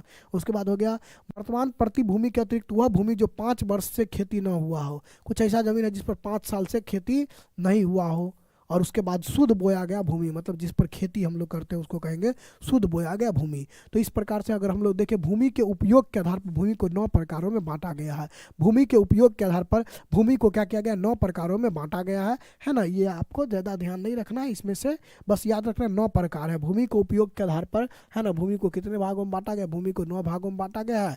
यहाँ से आपका ये आ जाता है कि बंजर भूमि किसको कहेंगे, तो ऐसा भूमि जो खेती के लायक नहीं है उसको क्या कहेंगे, बंजर भूमि कहेंगे। तो ये यहाँ से एक पूछा जा सकता है, बंजर भूमि किसको कहेंगे, तो जो जमीन खेती के लायक नहीं उसको बंजर भूमि कहेंगे। कृषि योग्य बंजर भूमि कहेंगे तो जिसका प्रयोग 5 साल से ना हुआ उसको कृषि योग्य बंजर भूमि कहेंगे। और वर्तमान प्रति भूमि किसको कहेंगे, तो ऐसा भूमि है ना जो 5 वर्ष से पड़ता हो, तो उसको हम लोग हाँ अच्छा, प्रतिभूमि हो गया। प्रतिभूमि वर्तमान प्रतिभूमि के अतिरिक्त भी प्रति होता है, तो वह प्रति जहाँ 5 वर्ष से खेती न हो रहा हो तो उसको हम लोग कहेंगे वर्तमान प्रति के अलावा प्रति, मतलब पुराना वाला प्रतिभूमि, ठीक है। तो ये आपसे पूछा जा सकता है, अभी तक पूछा नहीं गया है यहाँ से। तो भूमि को उपयोग के आधार पर कितने भागों में बांटा गया है ना। भूमि को उपयोग के आधार पर आपको है ना 9 भागों में बांटा गया है। चलिए आगे है, एक बच्चा कह रहे सर सिर्फ इम्पोर्टेंट लेकर के आइए, है ना, टाइम ज़्यादा लगता है, तो सिर्फ इम्पोर्टेंट बताइए कौन सा टॉपिक इसमें है जहाँ से क्वेश्चन नहीं आया है, ऑब्जेक्टिव या लघु उत्तरीय या दीर्घ उत्तरीय वहाँ से आया ही है तो कैसे छोड़ दे। तो सिर्फ इम्पोर्टेंट पॉइंट आपको हम बता सकते हैं, मतलब ऐसा हर टॉपिक है जहाँ से आपके एग्जाम में क्वेश्चन आता है, ठीक है। तो इसीलिए हमको देखना तो एक बार पूरा ही होगा, समझना तो पूरा ही होगा। आय करा भूमि उपयोग के 2 प्रमुख कारक, भूमि उपयोग के 2 प्रमुख कारक क्या है ना। आप लोग सुनते आ रहे हैं बचपन से कि सफलता का कोई शॉर्टकट नहीं है ना। तो क्रैश कोर्स है तो यहाँ पर आपको थोड़ा ज़्यादा मेहनत करना होगा, इसीलिए तो अगर आप साल भर नहीं पढ़े हैं तो आपको ज़्यादा मेहनत करना होगा। हाँ, जो लोग पढ़े हैं उनके लिए ये रामबाण है, उनका तो रिवीजन कोर्स हो गया, उनका क्रैश कोर्स नहीं हुआ। जो लोग नहीं पढ़े हैं उसके लिए क्रैश कोर्स हुआ, एकदम क्रैश करके पढ़ना होगा, मतलब ज़्यादा पढ़ना होगा, है ना, पूरा इतना बहुत ज़्यादा पढ़ना होगा। जिनका क्रैश कोर्स है, जो अभी तक नहीं पढ़े हैं उनको, और जो लोग पढ़े हैं शुरू से तो उनके लिए रिवीजन कोर्स हो गया, उनको टेंशन लेने का जरूरत नहीं, उनका तो बस खाली रिवीजन होगा, है ना। और जो लोगों का क्रैश कोर्स है तो उनको थोड़ा सा ज़्यादा मेहनत करना होगा, सिंपल सा बात है।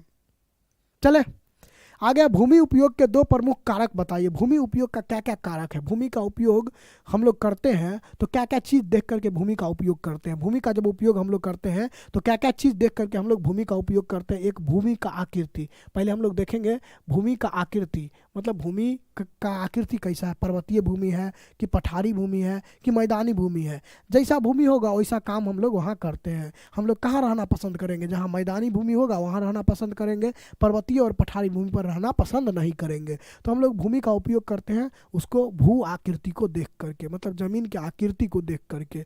उसके बाद है जलवायु, जहाँ का जलवायु अच्छा होगा वहाँ लोग रहना पसंद करेगा, जहाँ का जलवायु अच्छा नहीं होगा लोग वहाँ रहना पसंद नहीं करेगा, है ना। तो जलवायु देख करके भी हम लोग कहीं पर बसते हैं, है ना। कहीं ज़मीन लेते हैं तो जलवायु भी वहाँ देखते हैं कि यहाँ का जलवायु अच्छा है या नहीं है। अगर अच्छा है तो वहाँ हम लोग रहते हैं, नहीं अच्छा है तो वहाँ हम लोग नहीं रहते हैं। उसके बाद आपका है मिट्टी, वहाँ के मिट्टी को भी हम लोग देखते हैं कि मिट्टी उपजाऊ है या नहीं। मिट्टी अगर उपजाऊ है तो वहाँ हम लोग रहते हैं, मिट्टी अगर उपजाऊ नहीं है तो वहाँ हम लोग नहीं रहते हैं। तो भूमि का उपयोग करने से पहले हम लोग भौतिक कारक में क्या क्या देखते हैं? तो ज़मीन का आकृति देखते हैं, वहाँ का जलवायु देखते हैं और मिट्टी देखते हैं। कहीं आप घर बनाइएगा तो वहाँ क्या क्या देखिएगा? ज़मीन लेकर के वहाँ का ज़मीन का आकृति देखिएगा कि पर्वत पर है कि मैदानी भाग में है। उसके बाद वहाँ का हम लोग जलवायु देखेंगे कि यहाँ का मौसम कैसा है, यहाँ का मिट्टी कैसा है। ये तीनों चीज़ देख करके ही लोग क्या करता है? कहीं पर ज़मीन लेता है या ज़मीन का उपयोग करता है, ठीक है ना। उसके बाद है जमीन के उपयोग का मानवीय कारक, ये तो हो गया भौतिक कारक जो प्रकृति के द्वारा जो बनाए गए, उसमें हम लोग क्या क्या देखते हैं। और मानवीय कारक में हम लोग देखते हैं जनसंख्या घनत्व, जहाँ पर हम लोग जगह घर बनाते हैं वहाँ का जनसंख्या घनत्व कितना है।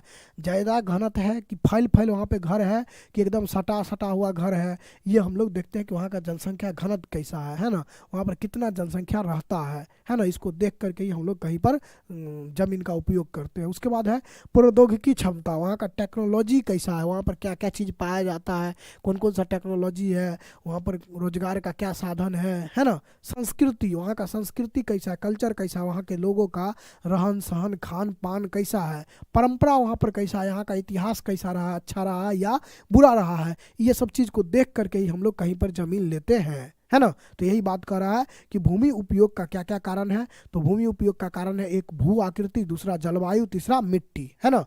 है ना, पहला आपका हो गया भू आकृति, दूसरा जलवायु, तीसरा मिट्टी, है ना। पहला भू आकृति, दूसरा जलवायु, तीसरा तीसरा मिट्टी, ठीक है ना।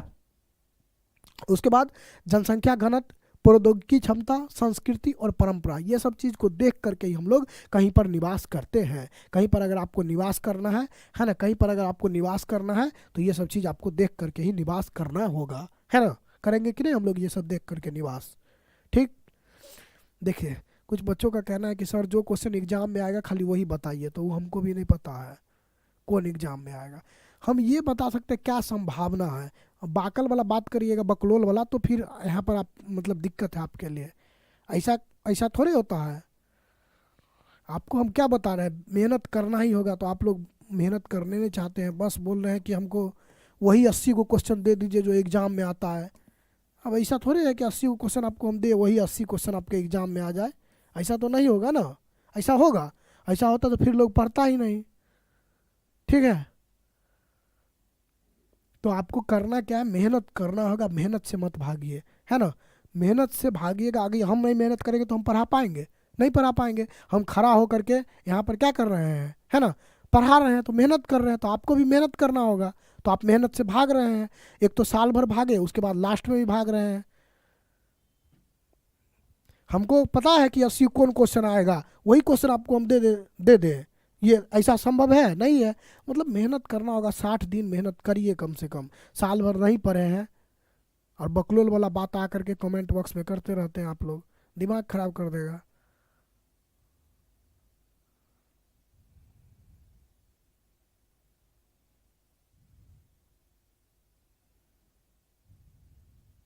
करा जो क्वेश्चन एग्जाम में आएगा वही बताइए खाली। हम क्या जाने कौन एग्जाम में आएगा। एक संभावना है कि एग्जाम में ये आएगा, इसको समझिएगा तो एग्जाम में आएगा, है ना। अब साफे ने मेहनत करिएगा तो कैसे होगा। 60 दिन तो कम से कम करिए, लास्ट समय में मेहनत करिए। 60 दिन, साल भर नहीं किए अगर कुछ लोग तो कोई दिक्कत नहीं है, 60 दिन कर लीजिए, हो जाएगा। ये भी नहीं करिएगा तो लास्ट में 15 दिन कर लीजिए, सूझ जाइए अभी भी, है ना, इसको समझिए, इतना इसमें जितना समझ में आता है समझिए। फिर लास्ट में 15 दिन जो आपको सर करवाते हैं, रामबाण, तांडव, अंतिम प्रहार, उसमें सिर्फ इम्पोर्टेंट वाला ही रहता है तो उसको करिएगा, है ना। उसमें 500 ऑब्जेक्टिव होगा, इसी में से आपको लगभग 40 गो ऑब्जेक्टिव आ ही जाएगा एग्जाम में आपका। 500 ऑब्जेक्टिव करवाया जाएगा 5 दिन में, है ना। कुछ लघुत्तरीय क्वेश्चन करवाया जाएगा, लगभग मान लीजिए कि आपको, है ना, 100 लघुत्तरीय क्वेश्चन करवाया जाएगा, इसी में से आपका एग्जाम में लघुत्तरीय क्वेश्चन आ जाएगा। लगभग जो है 20 गो दीर्घोत्तरीय क्वेश्चन करवाया जाएगा, इसी में से आपका एग्जाम में आ जाएगा। तो ये लास्ट में 5-5 दिन में, 15 दिन में रामबाण, तांडव और अंतिम प्रहार में ये करवाया जाता है, ठीक है। तो उसमें आपको सिर्फ इम्पोर्टेंट वाला ही रहेगा, लेकिन संभावना है ये सब, अगर हो सकता है कि पूरा क्वेश्चन आ जाए, हो सकता है 90% आए, हो सकता है 80% आए, और हो सकता है 50% ही आए, है ना। ऐसा नहीं है कि नहीं आएगा, लेकिन 50% तक तो फिक्स है, आना ही है। कम से कम कितना भी दिन खराब हो तो 50% आपका आ ही जाएगा, जितना आपको बनाना है, ठीक है ना। तो इतना तो आपका आ ही जाएगा, ऐसा नहीं है कि आता नहीं है। लेकिन आप कहिएगा कि नहीं सर खाली वही बताइए जो एग्जाम में आता है, तो ये कौन सा बात हुआ। तो कोनो बाबा उबा के पास चल जाइए, वहाँ जौरी जौरी जंतर बाबा देंगे कि वो पता चल जाएगा आपको, खाली वही आएगा। एक से एक जो है ना यहाँ पर बैठा हुआ है।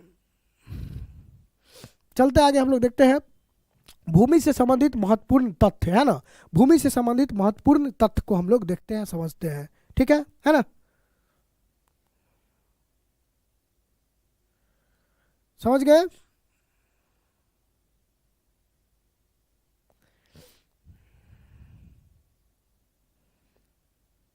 चलिए समझे। तो बस बात आपको ध्यान रखना है कि सफलता का कोई शॉर्टकट नहीं होता है। आज नहीं करिएगा कल आपको मेहनत करना पड़ेगा, है ना। और बिना मेहनत किए नहीं करिएगा, जितना मेहनत करिएगा उतना फल मिलेगा। 30% पर भी बच्चा पास होता है ना, तो आपको 30% नंबर मिल जाएगा आराम से, इसमें कोई दिक्कत नहीं है। नहीं भी मेहनत करिएगा तो बिहार बोर्ड ऐसा सिस्टम बना के रखा है कि 30% नंबर आपको आ जाता है। वैसा भी है कि आप एगो विषय में फेल कर जाइएगा तो बिहार सरकार लास्ट में ये भी करता है, एक विषय में फेल वाला को पास कर देते हैं, तो ऐसा भी कर देता है, ठीक है।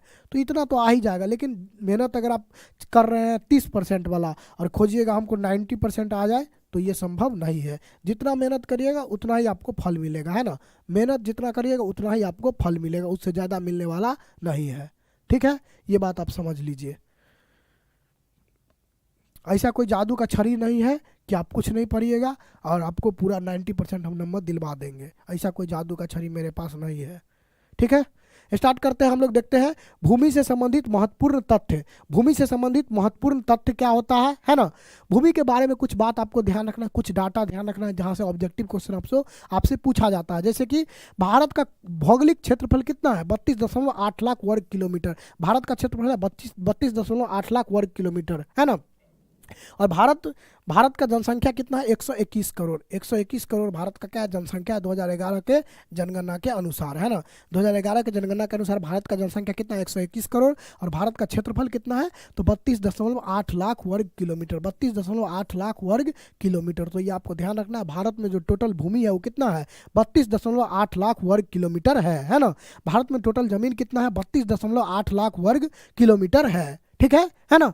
बोला है लेकिन इसके 93% जो जमीन है उसी का डाटा, उसी जमीन का डाटा आंकड़ा हम लोगों के पास उपलब्ध है। हम लोग के पास जितना जमीन है उसमें से 93% जमीन का कागज हम लोग के पास है।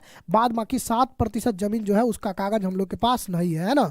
बोल रहा है कि जितना हम लोग के पास जमीन है उसमें से 93% जमीन पर तो हम लोग का कब्जा है, लेकिन 7% जो जमीन है इस पर पाकिस्तान और चीन कब्जा करके रखा हुआ है। कौन, पाकिस्तान और चीन कब्जा करके रखा हुआ है, ठीक है। तो इसका कागज हम लोग के पास नहीं है ना। मात्र 93% जमीन हम लोग का है और 7% मतलब जमीन तो पूरा हम लोग का ही है, लेकिन 93% जो है उसका आंकड़ा हम लोग के पास उपलब्ध है। और जो 7% जिस पर पाकिस्तान और चीन कब्जा करके रखा है तो वो जमीन का डाटा हम लोग के पास उपलब्ध नहीं है। ऐसा होता है ना हम लोग के गांव में भी कि हमारा जितना जमीन है उसमें से कुछ जमीन का कागज हमारे पास रहता है और कुछ ज़मीन कोई हमारा कब्जा करके रखा है। वो ज़मीन मेरा ही है हम जानते हैं, लेकिन कब्जा कोई और करके रखा हुआ है। ऐसा होता है। तो वही चीज़ यहाँ पर हुआ है कि भारत का ज़मीन है जितना उसमें 93% तो भारत के पास है, बाद बाकी 7% का इसके पास कोई आंकड़ा उपलब्ध नहीं है। जम्मू कश्मीर में जो पाक अधिकृत जमीन है ना, जम्मू कश्मीर में ऐसा इलाका जिस पर पाकिस्तान कब्जा कर लिया है और चीन जो है कब्जा कर लिया है, उस जमीन का सर्वे नहीं हो पाया, उस जमीन का क्या नहीं हो पाया, सर्वे नहीं हो पाया है। तो जितना जमीन हम लोग के पास है ना, उसमें 93% जमीन का हमारे पास क्या है ना, 93% जमीन का हम लोग के पास आंकड़ा उपलब्ध है। ठीक, भारत के कुल भूमि का 54% भूमि कृषि योग्य है। जितना हम लोग के पास टोटल जमीन है उसका 54% पर ही क्या होता है, खेती किया जा सकता है ना। 32.8 लाख वर्ग किलोमीटर टोटल जमीन है, इसका 54% भाग पर क्या किया जा सकता है, खेती किया जा सकता है। तो इतना बात आपको ध्यान रखना है ना। भारत का क्षेत्रफल कितना है, 32.8 लाख वर्ग किलोमीटर, और भारत के कुल जमीन का कितना प्रतिशत का आंकड़ा उपलब्ध है, तो मात्र 93% का आंकड़ा उपलब्ध है ना, 93% का आंकड़ा उपलब्ध है। और कितना जमीन पर खेती लायक जमीन है हमारे पास, तो 54% जमीन खेती लायक जमीन है ना। 54% जो जमीन हम लोग के पास है वो क्या है, खेती के लायक जमीन है। ठीक है ना। नेक्स्ट आपका है, पंजाब और हरियाणा जैसा जगह पर कुल भूमि का 80% भाग पर खेती होता है। पंजाब और हरियाणा जो राज्य है, यहाँ जितना जमीन है उसका 80% भाग पर लोग क्या करते हैं, खेती करते हैं। मतलब जितना जमीन है उसके अधिकांश भाग पर लोग क्या कर देते हैं, खेती कर देते हैं, थोड़ा बहुत जमीन को छोड़ करके, है ना। अधिकांश जमीन पर क्या कर देते हैं, खेती कर देते हैं।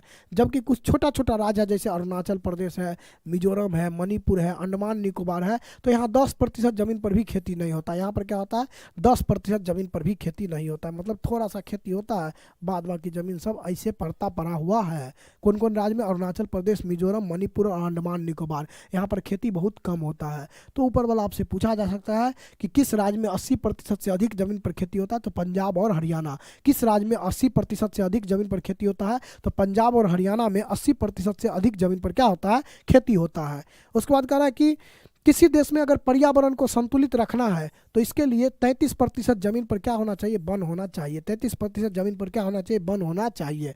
अगर पर्यावरण को आपको बचाना है, अगर पर्यावरण को क्या करना है, बचाना है, तो 33% जमीन पर क्या लगाना होगा, वन लगाना होगा। नहीं तो हम लोग जो कार्बन डाइऑक्साइड छोड़ते हैं ये कौन लेगा, ये पेड़ ही लेता है, और फिर पेड़ हम लोग को क्या देता है, ऑक्सीजन देता है।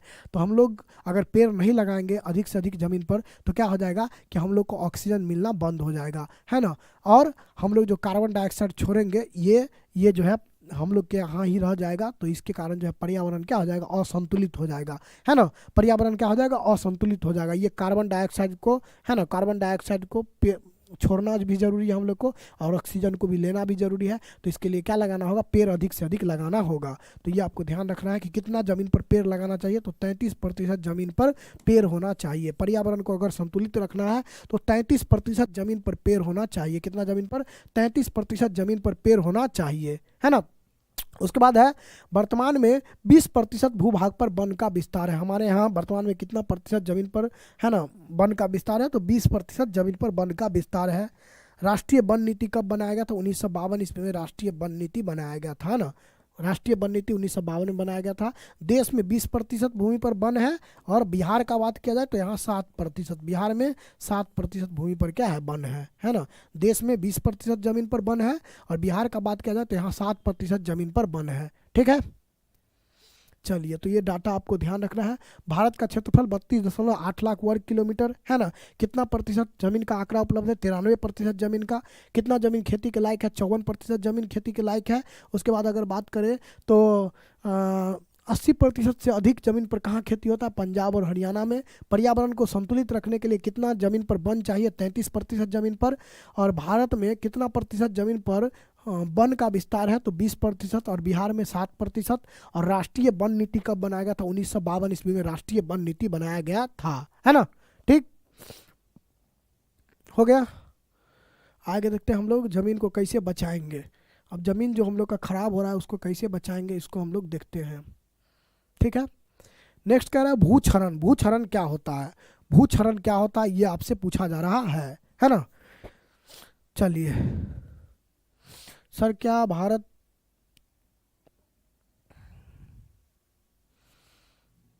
देश में 18% जमीन पर वन है। देखिए अलग अलग आंकड़ा है, अलग अलग आंकड़ा के अनुसार अलग अलग है।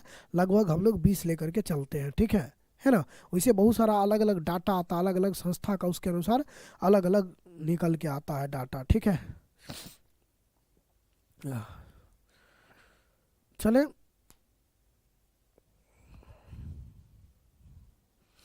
आ गया भूक्षरण। भूक्षरण क्या होता है ना, भूक्षरण क्या होता है, तो कह रहा है कि मृदा का अपने स्थान से विभिन्न क्रियाओं के द्वारा हस्तांतरित होना भूक्षरण कहलाता है। बोला मिट्टी जो है अपना स्थान को क्या कर देता है, बदल लेता है, तो इसी को हम लोग क्या कहते हैं, भूक्षरण कहते हैं। मिट्टी क्या करता है, अपने स्थान को है ना बदल लेता है, तो इसी को हम लोग क्या कहते हैं, भूक्षरण कहते हैं। जैसे मिट्टी उड़ गया, मिट्टी बह गया पानी में, तो इसी को भूक्षरण कहते हैं।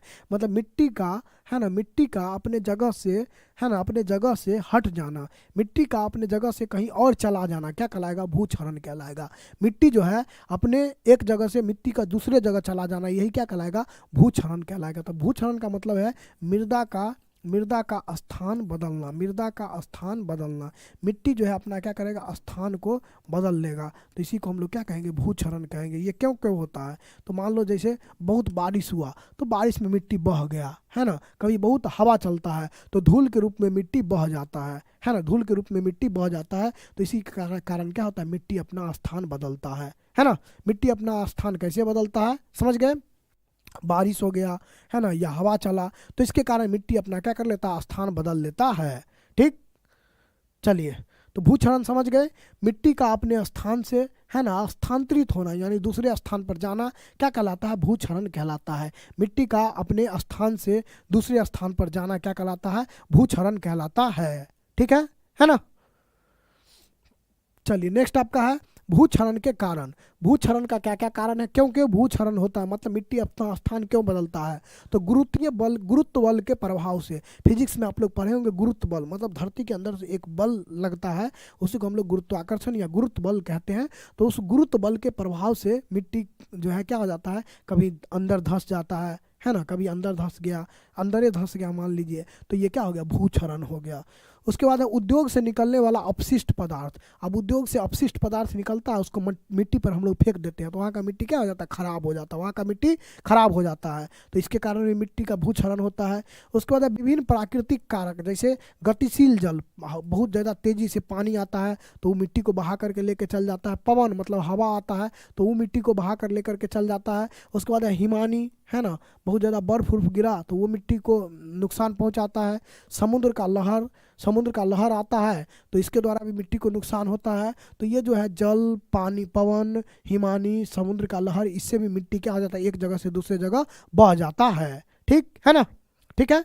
उसके बाद है कि वनो उन्मूलन मतलब पेड़ को हम लोग ज़्यादा काटते हैं, इससे भी मिट्टी का क्या होता है, भूक्षरण होता है। अति पशुचारण मतलब ज़्यादा पशु को चरा देते हैं जमीन, तो इससे भी मिट्टी का क्षरण होता है। अधिक सिंचाई, ज़्यादा सिंचाई कर देते हैं ना मिट्टी धंस जाता है, ज़्यादा सिंचाई कर देते हैं तो मिट्टी क्या हो जाता है, धंस जाता है। खनन मतलब कहीं पर खुदाई करते हैं तो वहाँ पर गड्ढा हो जाता है ना, और बहुत सारा रसायन का प्रयोग हम लोग, बहुत सारा केमिकल का प्रयोग करते हैं खेती में, तो इससे भी मिट्टी खराब होता है। तो मिट्टी का खराब होने का मेन कारण ये वाला आपको ध्यान रहना चाहिए। वनो उन्मूलन मतलब ज़्यादातर हम लोग क्या करते हैं, वन को काटते हैं, इससे मिट्टी खराब होता है। अति पशुचारण मतलब पशु को ज़्यादा चराते हैं, इससे मिट्टी खराब होता है। अधिक सिंचाई, बहुत ज़्यादा पानी पटा देता है, इससे भी मिट्टी खराब हो जाता है।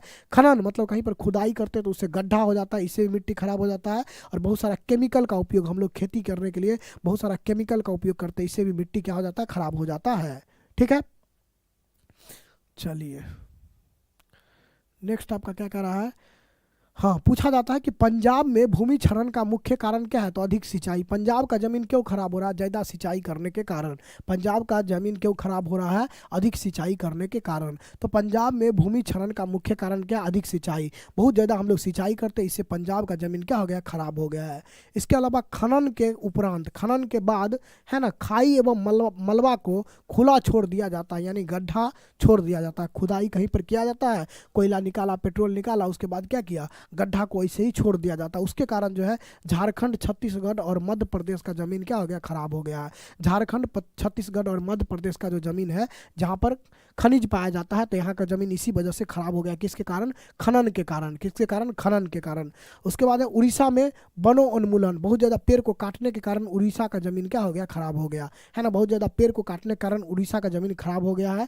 उसके बाद अगर बात करें गुजरात, राजस्थान, मध्य प्रदेश और महाराष्ट्र, यहाँ पर है ना बहुत ज़्यादा पशु पशु को चराया गया, पशु को चराया गया, इस वजह से यहाँ का ज़मीन खराब हो गया। सबसे ज़्यादा ये पूछा जाता है, इसको आपको ध्यान रखना है। पंजाब में भूमि क्षरण का मुख्य कारण क्या है? अत्यधिक सिंचाई। पंजाब में भूमि क्षरण का मुख्य कारण क्या है? अत्यधिक सिंचाई, है ना। उसके बाद खनन के कारण कहाँ का ज़मीन खराब होता है? झारखंड, छत्तीसगढ़ और मध्य प्रदेश का, वहाँ पर खुदाई होता है, इसके कारण। उड़ीसा का ज़मीन क्यों खराब होता है? वनो उन्मूलन, बहुत ज़्यादा पेड़ को काट देते हैं, इससे उड़ीसा का ज़मीन खराब हो जाता है। उसके बाद अगर बात करें, है ना, उसके बाद अगर हम लोग बात करें बहुत ज़्यादा पशु को चराने के कारण कहाँ का ज़मीन खराब होता है? तो गुजरात, है ना, गुजरात, राजस्थान, मध्य प्रदेश और महाराष्ट्र, गुजरात, राजस्थान, मध्य प्रदेश और महाराष्ट्र का ज़मीन खराब हो जाता है। गुजरात, राजस्थान, मध्य प्रदेश और महाराष्ट्र का ज़मीन खराब हो जाता है, ठीक है ना, समझ गए। तो जमीन भूक्षरण क्या होता है? तो मिट्टी का एक स्थान से दूसरे स्थान पर जाना ही क्या कहलाता है? भूक्षरण कहलाता है। भूक्षरण का बहुत सारा कारण है, देख लिए हम लोग भूक्षरण का क्या क्या कारण है।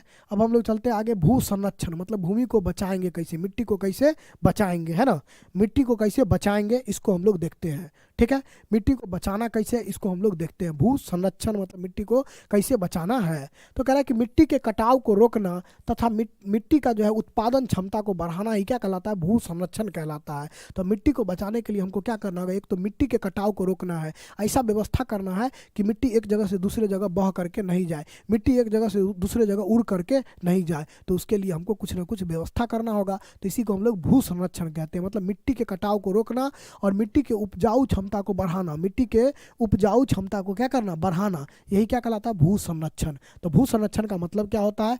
मिट्टी के, है ना, मिट्टी को क्या करना? मिट्टी को कटाव को रोकना और मिट्टी के उपजाऊ क्षमता को बढ़ाना, दोनों क्या कहलाता है? भू संरक्षण कहलाता है, मतलब भूमि को बचाना। इसका क्या क्या उपाय है, कैसे हम लोग जमीन को बचाएंगे? फसल चक्र के द्वारा। फसल चक्र क्या होता है? फसल चक्र क्या होता है?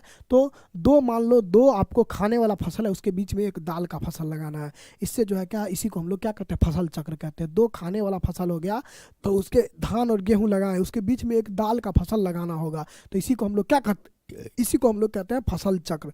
तो इसके द्वारा भूमि को बचाया जा सकता है ना। दाल का फसल क्यों लगाया जाएगा? तो दाल में दाल का जो होता है ना, दाल का फसल लगाने से नाइट्रोजन स्थिरीकरण होता है और मिट्टी का उपजाऊ क्षमता बढ़ता है। तो इसीलिए हम लोग को मान लो कि एक अगर गेहूं लगाए, एक अगर धान लगाए, है ना, दो अगर क्या लगाएं, दो अगर आपको हम लगाएं खाने वाला फसल, तो उसके बीच में एक दाल का फसल लगाना होता है। तो इसी को क्या कहा जाता है? फसल चक्र, है ना।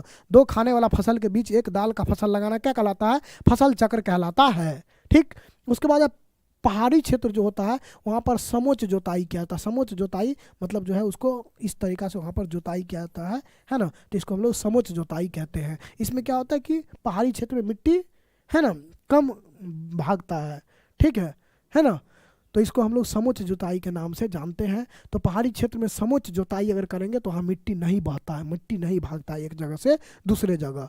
उसके बाद है पवन अपर्दन वाला क्षेत्र, मतलब जहाँ पर हवा ज़्यादा चलता है वहाँ पर हम लोग पट्टिका कृषि करते हैं। पट्टिका कृषि किसको कहते हैं? तो खेतों के बीच में घास लगा देना, है ना, खेती करते हैं उसके बीच बीच में घास लगा देते हैं, तो उसी को हम लोग क्या कहते हैं? पट्टिका कृषि कहते हैं। तो जहाँ हवा ज़्यादा चलता है वहाँ पर पट्टिका कृषि करके ज़मीन को हम लोग बचाते हैं। उसके बाद है केमिकल का कम से कम उपयोग करना है। केमिकल का क्या करना है? कम से कम उपयोग करना है। तो भूमि को बचाने का ये सब उपाय है। फसल चक्र क्या है? फसल चक्र, है ना, समोच्च जोताई, पट्टिका कृषि और केमिकल का कम उपयोग, ये आपको ध्यान रखना है ना। मेढक जो है इसका प्रजनन दर क्यों कम हो रहा है? एंड्रीन नाम का केमिकल के कारण। हम लोग खेत में एंड्रीन नाम का केमिकल का उपयोग करते हैं, इस वजह से मेढक का प्रजनन दर क्या हो गया? कम हो गया, मतलब मेढक को बच्चा ही नहीं हो रहा है, ठीक है। देखते हैं जल क्रांतता किसको कहेंगे? जल क्रांतता के नाम से हम लोग किसको जानते हैं? तो बोला अति सिंचाई के कारण, है ना, अति सिंचाई के कारण भूमि में अत्यधिक जल का जमा हो जाना जल क्रांतता कहलाता है। बहुत ज़्यादा हम लोग सिंचाई करते हैं, बहुत ज़्यादा सिंचाई करते हैं तो बहुत ज़्यादा पानी लग जाता है कहीं पर, तो उसी को हम लोग क्या कहेंगे? जल क्रांतता। मतलब जल का क्रांति आ जाता है, जल का बहुत अधिक बढ़ जाना क्या कहलाता है? जल क्रांतता कहलाता है। कहीं पर हम लोग सिंचाई किए और एकदम बोरिंग चला के छोड़ दिए, खेत में क्या हो गया? पानी एकदम बहुत ज़्यादा भर गया, जितना ज़रूरी नहीं है उससे ज़्यादा। तो ज़रूरत से ज़्यादा कोई भी चीज़ क्या होता है? ज़रूरत से ज़्यादा कोई भी चीज़ हानिकारक होता है। तो बहुत अधिक पानी कहीं पर जमा हो गया तो उसी को हम लोग क्या कहेंगे? जल क्रांतता कहेंगे। क्या कहेंगे? जल क्रांतता कहेंगे। उसके बाद है समुच्च जोताई। समुच्च जोताई क्या होता है, तो पहाड़ी क्षेत्र में है ना मृदा अपरदन को रोकने के लिए खेत का जुताई वृत्ताकार रूप में किया जाता है, इसी को हम लोग समुच्च जोताई कहते हैं। जो पहाड़ी क्षेत्र है वहाँ पर इस तरीका का खेती किया जाता है, वृत्ताकार रूप में जोताई किया जाता है, ताकि क्या हो, मिट्टी भागे नहीं नीचे, है ना, पहाड़ से नीचे मिट्टी नहीं भागे, इसीलिए वहाँ पर वृत्ताकार रूप में पहाड़ी क्षेत्र पर जो है जोताई किया जाता है। तो इसको हम लोग क्या कहते हैं, समुच्च जोताई कहते हैं। ठीक है ना। उसके बाद आपको ध्यान रखना है, ये बहुत इंपॉर्टेंट, सोपानी कृषि। सोपानी कृषि कहाँ प्रचलित है, उत्तराखंड में। पहाड़ी इलाका में सोपानी कृषि होता है, यही हुआ है ना, तो ये उत्तराखंड में बहुत अधिक प्रचलित है। सोपानी कृषि कहाँ प्रचलित है, सोपानी कृषि उत्तराखंड में प्रचलित है। ठीक। एक होता है पट्टिका कृषि। पट्टिका कृषि कहाँ है, तो जहाँ हवा ज़्यादा चलता है, पवन अपर्दन वाले क्षेत्र में फसल के बीच में घास लगा दिया जाता है। मान लो फसल है, फसल के बीच बीच में क्या लगा दिया हम लोग, घास का पट्टी लगा देते हैं ताकि मिट्टी नहीं उड़े, तो इसी को हम लोग पट्टिका कृषि कहते हैं ना, है ना। फसल के बीच में घास का पट्टी लगा देते हैं, तो इसी को हम लोग क्या कहते हैं, पट्टिका कृषि कहते हैं। फसल चक्र क्या है, तो दो खाने वाला फसल के बीच, है ना, एक दलहन या तिलहन का फसल लगाना फसल चक्र कहलाता है। दो खाने वाला फसल के बीच एक दलहन या तिलहन का फसल लगाएंगे तो इसको हम लोग क्या कहेंगे, फसल चक्र कहेंगे। इससे क्या होता है, नाइट्रोजन का स्थिरीकरण होता है और फसल का उपजाऊ क्षमता बढ़ता है ना। दो खाने वाला फसल है, मान लो एक धान है एक गेहूं है, उसके बीच में एक दाल या तिल का दलहन या तिलहन का फसल लगाया जाता है, तो इससे क्या होता है, मिट्टी का उपजाऊ क्षमता बढ़ता है। मिट्टी का क्या होता है, उपजाऊ क्षमता बढ़ता है, इसी को हम लोग क्या कहते हैं, फसल चक्र कहते हैं। इसी को हम लोग क्या कहते हैं, फसल चक्र कहते हैं। ठीक है ना। चलिए, तो ये पूरा चैप्टर आपका कंप्लीट हो गया। बताइए इसमें कोई दिक्कत, जो आज हम लोग पढ़े यहाँ तक आप लोगों को कोई दिक्कत तो नहीं, पूरा समझ लिए भूमि संसाधन के बारे में। बताइए भूमि संसाधन के बारे में पूरा आप लोग को समझ में आ गया, कोई दिक्कत, कोई दिक्कत नहीं।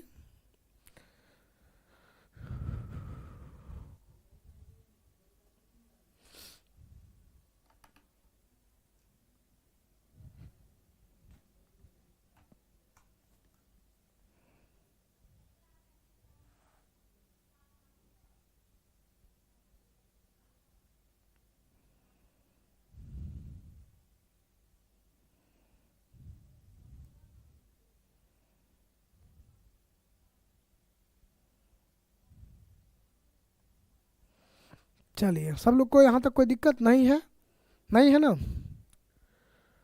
हाँ, तो ये आपको, ये आपका रहा है ना, ये आपका क्या रहा, ये आपका भूमि संसाधन रहा। इसमें जो इम्पोर्टेंट चीज़ था वहाँ पे हम बता भी दिए कि ये ज़्यादा पूछा जाता है, और इसके साथ साथ पूरा चैप्टर को हम बताएं, क्योंकि चैप्टर में हर जगह से क्वेश्चन आने का संभावना रहता है, तो इसीलिए हम लोग पूरा चैप्टर को देखे हैं। और एक क्लास में हम लोग चैप्टर देख रहे हैं। अब हम लोग क्या कर सकते हैं, इसी चीज़ को हम 4 क्लास में पढ़ाते हैं फुल कोर्स में। इसी चीज़ को 4 क्लास में हम फुल कोर्स में पढ़ाते हैं। यहाँ पर आपको हम 1 क्लास में पढ़ा रहे हैं, है ना, यानी हम ज़्यादा मेहनत कर रहे हैं, है ना, हम यहाँ पर ज़्यादा मेहनत कर रहे हैं, तो आपको भी यहाँ पे ज़्यादा मेहनत करना है। ठीक है, यही चीज़ जो है हम लोग को करना होगा, तब जाके ये होगा। तो क्वेश्चन आंसर भी आज ही करना है आप लोग को, क्वेश्चन आंसर भी आज ही करना है ना आप लोग को। इसका क्वेश्चन आंसर भी हम लोग आज ही कर लेते हैं। ज्योग्राफी में ज़्यादा टाइम देंगे तो फिर दिक्कत हो जाएगा, तो इसीलिए हम लोग, है ना, क्वेश्चन आंसर भी आज ही करते हैं इसका। ठीक है, चलिए, तैयार है आप लोग क्वेश्चन आंसर के लिए। थोड़ा सा हम चाय पीते हैं, उसके बाद क्वेश्चन आंसर करेंगे, ठीक है।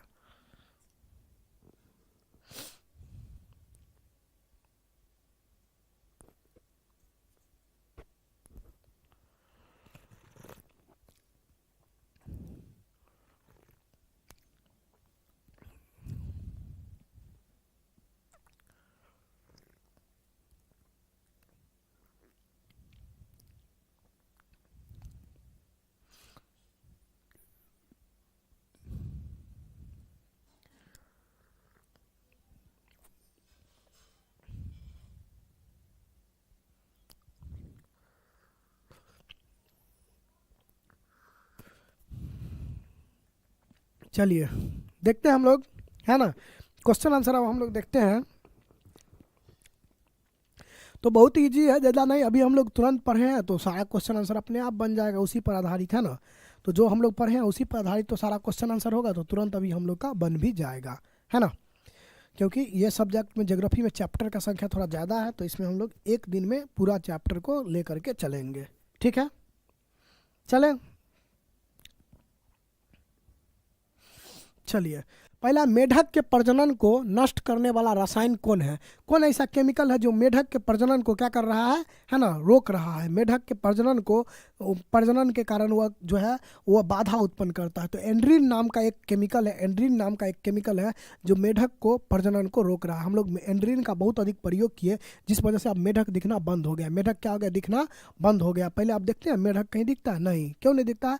तो हम लोग एंड्रीन नाम का बहुत अधिक केमिकल का प्रयोग किए, इस वजह से जितना मेढक था, वह एंड्रीन नाम का जो केमिकल था वह मेढक के लिए जहर का काम करता है, और इस वजह से सारा मेढक खत्म, सारा मेढक क्या हो गया? खत्म हो गया। तो यही आपको ध्यान रखना है कि एंड्रीन नाम के केमिकल के कारण जो है मेढक का संख्या में क्या आ गया है? कमी आ गया है ना। एंड्रीन नाम के, एंड्रीन नाम जो है इसके, है ना, इसके, है ना,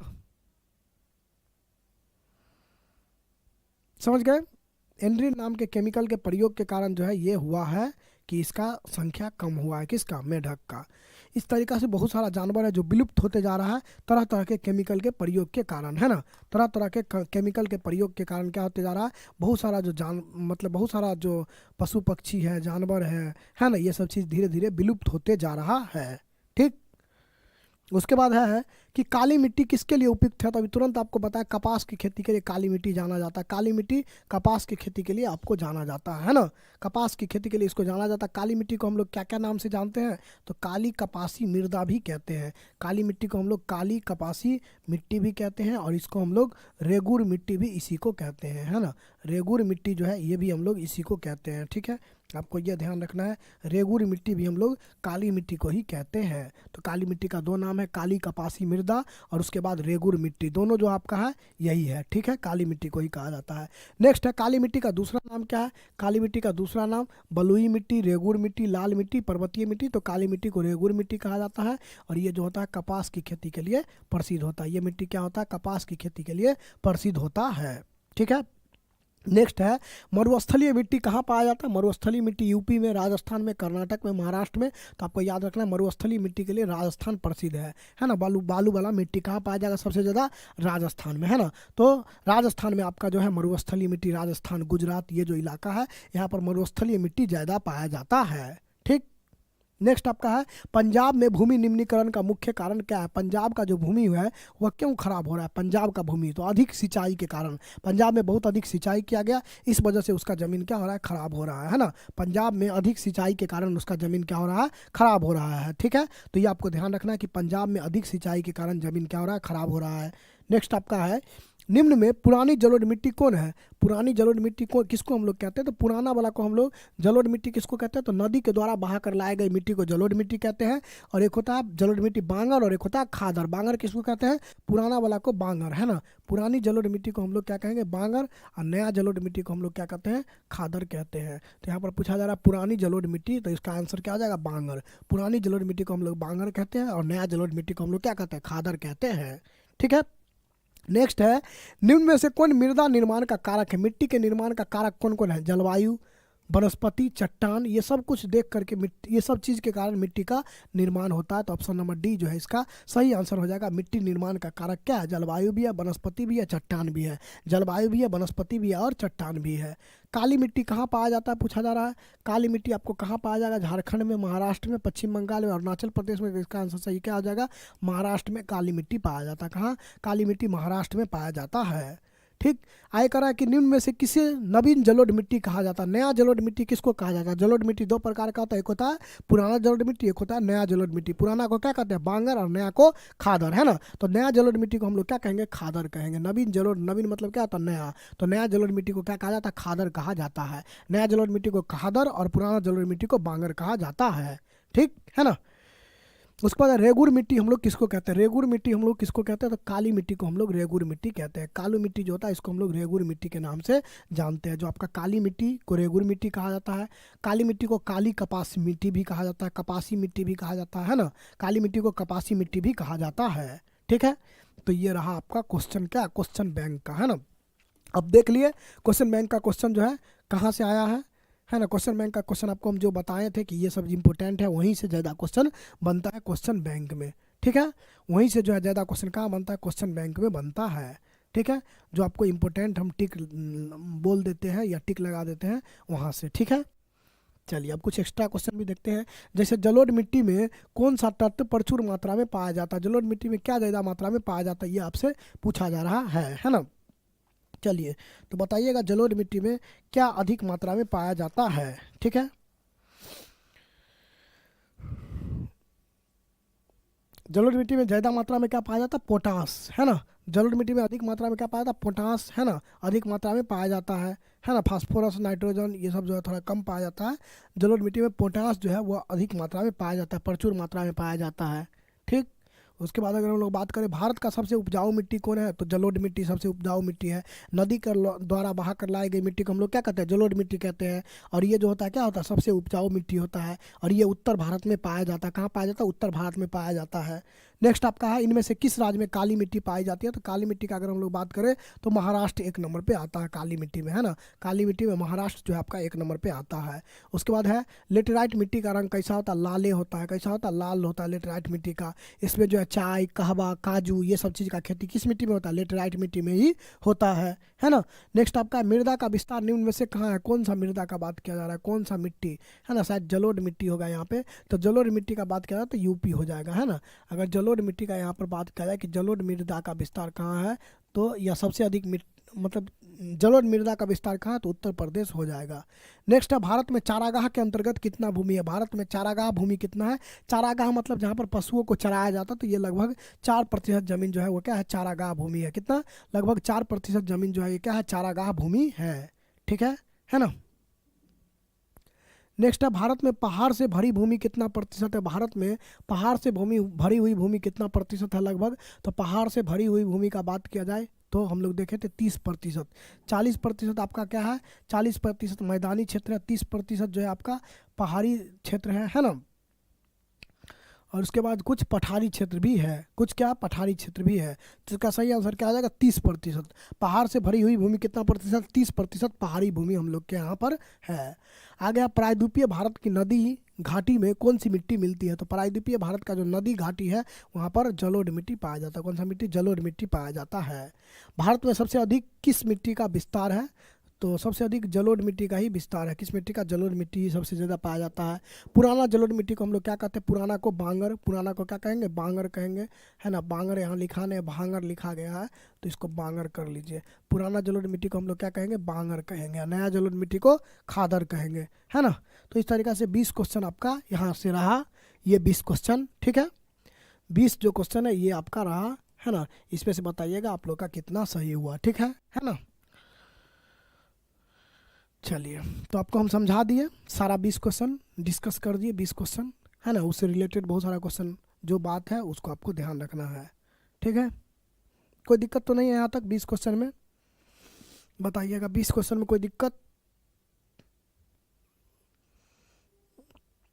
अभी तुरंत पढ़ाएं तो हम लोग देखें तो लगभग सब आपको आराम से बन गया, कोई दिक्कत नहीं है, ठीक है ना। यहाँ तक में कोई दिक्कत नहीं है।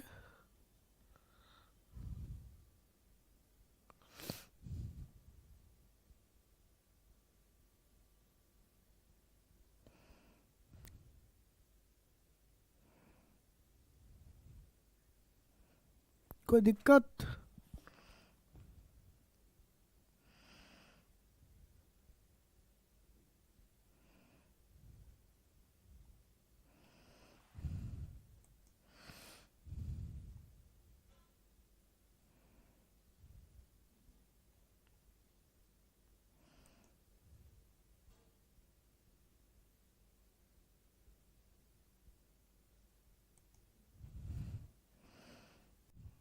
चले।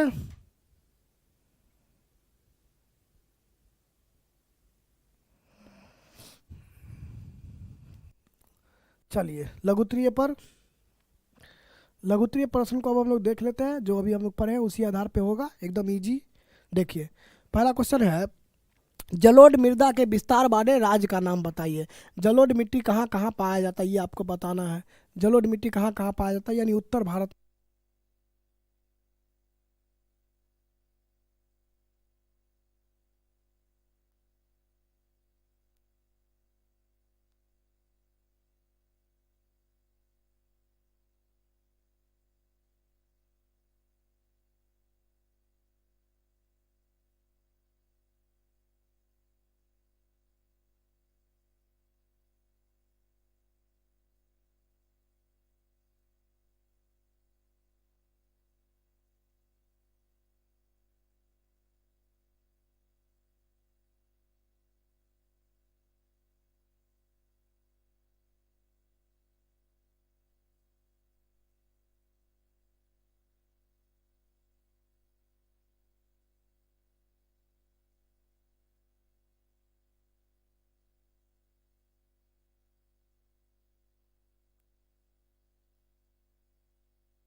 चलिए साउंड आ गया है ना। थोड़ा लंबा क्लास होता है, इस वजह से पूरा बैटरी ही डाउन हो जाता है। कितना फुल चार्ज करके लाते हैं फिर भी बैटरी क्या हो जाता है इसका, डाउन हो जाता है। ठीक है ना। चलिए तो हम लोग देख रहे हैं अब लघुत्तरीय प्रश्न, लघुत्तरीय ऑब्जेक्टिव तो हम लोग देख लिए, उसके बाद हम लोग लघुत्तरीय प्रश्नों को देख रहे हैं, है ना। लघुत्तरीय देख रहे हैं ऑब्जेक्टिव के बाद हम लोग लघुत्तरीय प्रश्नों को क्या कर रहे हैं, देख रहे हैं। चलते हैं हम लोग लघुत्तरीय प्रश्न की तरफ। आवाज़ अब सही हो गया होगा, है ना। पूरा फुल करके लाते हैं फिर भी यहाँ पर एकदम पूरा हाफ हो जाता है, पूरा खत्म हो जाता है। ठीक है, देखते हैं जलोढ़ मिट्टी का विस्तार। जलोढ़ मिट्टी का कहाँ कहाँ विस्तार है? यूपी, बिहार, पंजाब, गुजरात, राजस्थान, हरियाणा, पश्चिम बंगाल, असम। मेन रूप से इसमें बिहार, यूपी और बंगाल को आप याद रखेंगे। बिहार, यूपी, बंगाल में जो है कौन सा मिट्टी है, जलोढ़ मिट्टी ज़्यादा पाया जाता है। और जलोढ़ मिट्टी में कौन सा खेती होता है, तो हम लोग के यहाँ कौन सा खेती होता है, चावल, दाल, गेहूँ सब यहाँ पर होता है। गन्ना हुआ, चावल हुआ, मक्का हुआ, दलहन हुआ, तिलहन हुआ, सब हम लोग के यहाँ उपजाया जाता है, कोई दिक्कत नहीं है ना। तो इसमें कुछ याद करने का ज़रूरत नहीं है। जलोढ़ मिट्टी कहाँ पाया जाता है, तो बिहार, यूपी में जलोढ़ मिट्टी पाया जाता है। और यहाँ जो है कौन सा फसल उगाया जाता है, तो गेहूँ, धान, है ना। गेहूँ, धान, मक्का, गन्ना आदि का जो है उत्पादन कहाँ होता है, जलोढ़ मिट्टी में होता है। ठीक। दूसरा आपका क्वेश्चन है कि समोच्च कृषि से आप क्या समझते हैं। अभी आपको तुरंत हम बताए थे पहाड़ी क्षेत्र में क्या होता है, मिट्टी के अपरदन को रोकने के लिए, है ना, वृत्ताकार रूप में खेत का जोताई किया जाता है। इसी को हम लोग क्या कहते हैं, समोच्च कृषि कहते हैं। पहाड़ी क्षेत्र में मिट्टी जो है नहीं बहे, इसके लिए जो है क्या कहता है, वृत्ताकार रूप में खेत का जोताई किया जाता है। इसी को हम लोग क्या कहते हैं, समोच्च कृषि के नाम से जानते हैं। ठीक है, तो ये आपको ध्यान रखना है कि पहाड़ी क्षेत्र में, है ना, मृदा अपरदन को रोकने के लिए वृत्ताकार क्षेत्र में क्या किया जाता है, खेत का जोताई किया जाता है। इसको हम लोग क्या कहते हैं, इसको हम लोग कहते हैं समोच्च कृषि। ताकि क्या हो, ताकि जो है आपका, है ना, मिट्टी नहीं बहे, इसीलिए ऐसा किया जाता है। उसके बाद है कि पवन अपर्दन वाला क्षेत्र में कृषि की कौन सी पद्धति अपनाई जाती है। जहाँ पर पवन अपर्दन होता है, मतलब ज़्यादा हवा चलता है, वहाँ पर मिट्टी का कौन सा, वहाँ पर खेती कैसे किया जाता है, किस सिस्टम से खेती किया जाता है, तो पवन अपर्दन वाले क्षेत्र में पट्टिका कृषि किया जाता है। कैसा, पट्टिका कृषि वहाँ पर किया जाता है। इसमें क्या होता है, इसमें फसल के बीच में घास का पट्टी लगाया जाता है। पट्टिका कृषि में क्या होता है, फसल के बीच में घास का पट्टी लगाया जाता है। तो ये आपको ध्यान रखना है, पवन अपर्दन वाले क्षेत्र में, है ना, पवन अपर्दन वाले क्षेत्र में पट्टिका कृषि किया जाता है। इसमें जो है क्या किया जाता है, फसल के बीच बीच में घास लगा दिया जाता है, फसल के बीच बीच में घास लगा दिया जाता है। नेक्स्ट आपका है, भारत के किन भाग में नदी डेल्टा का विकास हुआ है ना, और यहाँ की मिट्टी का क्या विशेषता है, यहाँ पर कौन सा मिट्टी पाया जाता है। तो भारत के पूर्वी तटीय मैदानी जो क्षेत्र है ना, पूर्वी तटीय मैदानी क्षेत्र है, यहाँ पर नदी डेल्टा का निर्माण हुआ है। पूर्वी तटीय मैदानी क्षेत्र, है ना, पूर्वी तटीय मैदानी जो क्षेत्र है, यहाँ पर नदी डेल्टा का विकास हुआ है। और यहाँ पर भी जलोढ़ मिट्टी पाया जाता है, जो कि काफ़ी उपजाऊ होता है, जो क्या होता है, काफ़ी उपजाऊ होता है। ठीक। नेक्स्ट आपका, फसल चक्रण द्वारा मृदा संरक्षण में किस प्रकार सहायक है। फसल चक्रण जो है मिट्टी को बचाने में किस प्रकार सहायक है। तो हम लोग देखे थे फसल चक्र में क्या होता है, दो खाद्यान्न फसल के बीच, दो खाने वाला फसल के बीच एक दलहन या तिलहन का फसल लगाया जाता है। तो इसी को हम लोग फसल चक्रण कहते हैं। फसल चक्रण से क्या होता है, मिट्टी का उपजाऊ क्षमता बढ़ता है। दलहन का जब हम लोग फसल लगाते हैं तो उससे नाइट्रोजन का स्थिरीकरण होता है, और इससे मिट्टी का उपजाऊ क्षमता क्या हो जाता है, बढ़ जाता है। मिट्टी का जो पोषक क्षमता है वो क्या रहता है, बरकरार रहता है। ठीक है, तो यही बात आपको ध्यान रखना है। ठीक, कह रहा है कि फसल चक्रण के द्वारा मृदा के पोषण स्तर को बरकरार रखा जाता है ना। गेहूं, चावल, मक्का, आलू के लगातार उगाने से मिट्टी का पोषक तत्व में क्या हो जाता है, कमी हो जाता है। सिर्फ खाद्यान्न फसल उगाने से मिट्टी के पोषक तत्व में कमी हो जाता है। इसीलिए हम लोग क्या करते हैं, तिलहन और दलहन का खेती करके इसको फिर से प्राप्त करते हैं। मिट्टी का जो पोषक तत्व है ये दलहन और तिलहन के खेती करने से बढ़ जाता है। इससे क्या होता है, नाइट्रोजन का स्थिरीकरण होता है। तो इस तरीक़ा से अगर हम लोग देखें तो फसल चक्रण जो है मिट्टी को बचाने में बहुत अधिक मदद करता है। तो यही बात आपको लिख देना। फसल चक्रण में हम लोग दो फसल के बीच क्या करते हैं, दो खाने वाला फसल के बीच एक जो है दलहन या तिलहन का फसल लगाते हैं। तो इससे मिट्टी का जो होता है क्या हो जाता है, मिट्टी का जो पोषक तत्व है उसका पुनः पूर्ति हो जाता है। तो इस तरीक़ा से फसल चक्रण के द्वारा मृदा संरक्षण बहुत उपयोगी होता है ना। नेक्स्ट आपका है मृदा निर्माण के कारक बताइए। मिट्टी का निर्माण करने से पहले आप लोग क्या क्या देखेंगे, मिट्टी का निर्माण में क्या क्या चीज़ पर डिपेंड करता है, मिट्टी का निर्माण के लिए क्या क्या चीज़ चाहिए। तो धरा आकृति मतलब धरती का आकृति कैसा है इस पर डिपेंड करेगा, चट्टान पर डिपेंड करेगा, जलवायु पर, वनस्पति पर, जैव पदार्थ पर और खनिज कण पर। तो ये आपको 5 याद रहना चाहिए, 4-5 इसमें से। धरती की आकृति पर मिट्टी का निर्माण डिपेंड करता है, चट्टान पर डिपेंड करता है, जलवायु पर डिपेंड करता है, वनस्पति पर डिपेंड करता है, जैव पदार्थ पर डिपेंड करता है और खनिज कण पर डिपेंड करता है। दलहन तिलहन क्या होता है, दाल के फसल को दलहन कहते हैं और तेल वाला जो फसल है उसको तिलहन कहते हैं। ठीक है, जैसे अगर हम लोग बात करें तो आपका चना, मसूर, रहर ये सब क्या हो गया, ये सब दलहन हो गया। और सरसों ये क्या है, तिलहन है।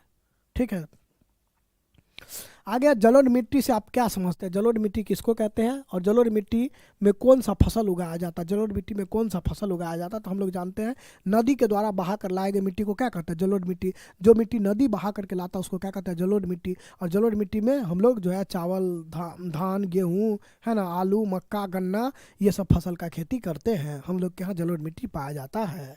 ठीक, तो नदी के द्वारा बहा कर लाए गए मिट्टी को हम लोग क्या कहते हैं, जलोढ़ मिट्टी कहते हैं। और जलोढ़ मिट्टी में आपका गन्ना, चावल, गेहूँ, मक्का, दलहन ये सब फसल उगाया जाता है। जलोढ़ मिट्टी में गन्ना, चावल, गेहूँ, मक्का, दलहन ये सब फसल उगाया जाता है।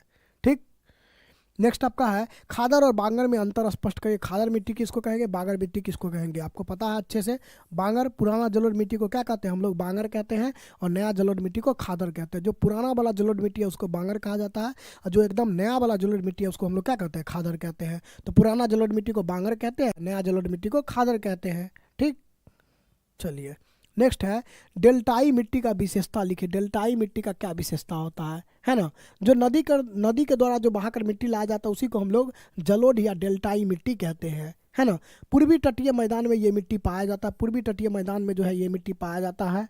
और जलोढ़ मिट्टी में जो है आपका चावल, गेहूं, गन्ना, मक्का, दलहन ये सब फसल उगाया जाता है, ये आपको ध्यान रखना है ना। तो नदी के द्वारा बहा कर लाए गए मिट्टी को ही हम लोग डेल्टाई मिट्टी कहते हैं। ये जो है विभिन्न नदियों के द्वारा बहा करके लाया जाता है ना। और इसमें जो है गन्ना, चावल, गेहूँ, मक्का ये सब खेती किया जाता है। ठीक, नेक्स्ट आपका है लेटराइट मिट्टी कहाँ पाया जाता है, इस मिट्टी में कौन कौन सा फसल उगाया जाता है। लेटराइट मिट्टी के बारे में, लेटराइट मिट्टी आपको बताए थे कर्नाटक, केरल और तमिलनाडु में पाया जाता है। और इसमें आपका चाय, कहवा और है ना, चाय, कहवा और काजू का फसल उगाया जाता है ना। कर्नाटक, केरल और तमिलनाडु में लेटराइट मिट्टी पाया जाता है। लेटराइट मिट्टी में चाय और कहवा का उत्पादन होता है। इसके साथ साथ अगर हम लोग देखें तो इसमें काजू का खेती के लिए भी ये उपयुक्त माना जाता है। तो ये आपको ध्यान रखना है, लेटराइट मिट्टी है ना। लेटराइट मिट्टी आपका कर्नाटक, केरल और तमिलनाडु में पाया जाता है और इसमें जो है चाय, कहवा, काजू इत्यादि का खेती किया जाता है। इसमें चाय, कहवा और काजू का खेती किया जाता है। ठीक, कोई दिक्कत। चलो, तो 10 क्वेश्चन हम लोग देख लिए लघुत्तरीय में। बताइए आप लोग को कितना समझ में आ गया, है ना। जो हम लोग पढ़े हैं सारा क्वेश्चन वहीं से है, तो हम लोग पढ़ लिए तो अपने से भी क्वेश्चन आंसर बना सकते हैं। लेकिन आपको हम दोबारा करवा दे रहे हैं, एक बार पढ़ा भी दिए, दोबारा क्वेश्चन आंसर भी करवा दिए, है ना। तो आपको ज़्यादा फायदा हो जाएगा।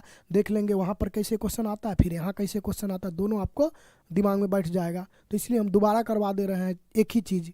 मतलब समझिए रिवीजन में भी 2 बार आप पढ़ रहे हैं। यहाँ हम लोग क्रैश कोर्स कर रहे हैं लेकिन 2 बार पढ़ रहे हैं, एक बार कॉन्सेप्ट और दूसरे बार क्वेश्चन आंसर, है ना। एक बार कॉन्सेप्ट और दूसरे बार क्वेश्चन आंसर, दोनों हम लोग कर रहे हैं,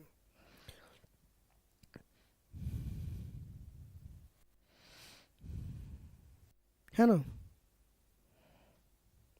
बताइए लघुत्तरीय में आप लोग का कोई दिक्कत।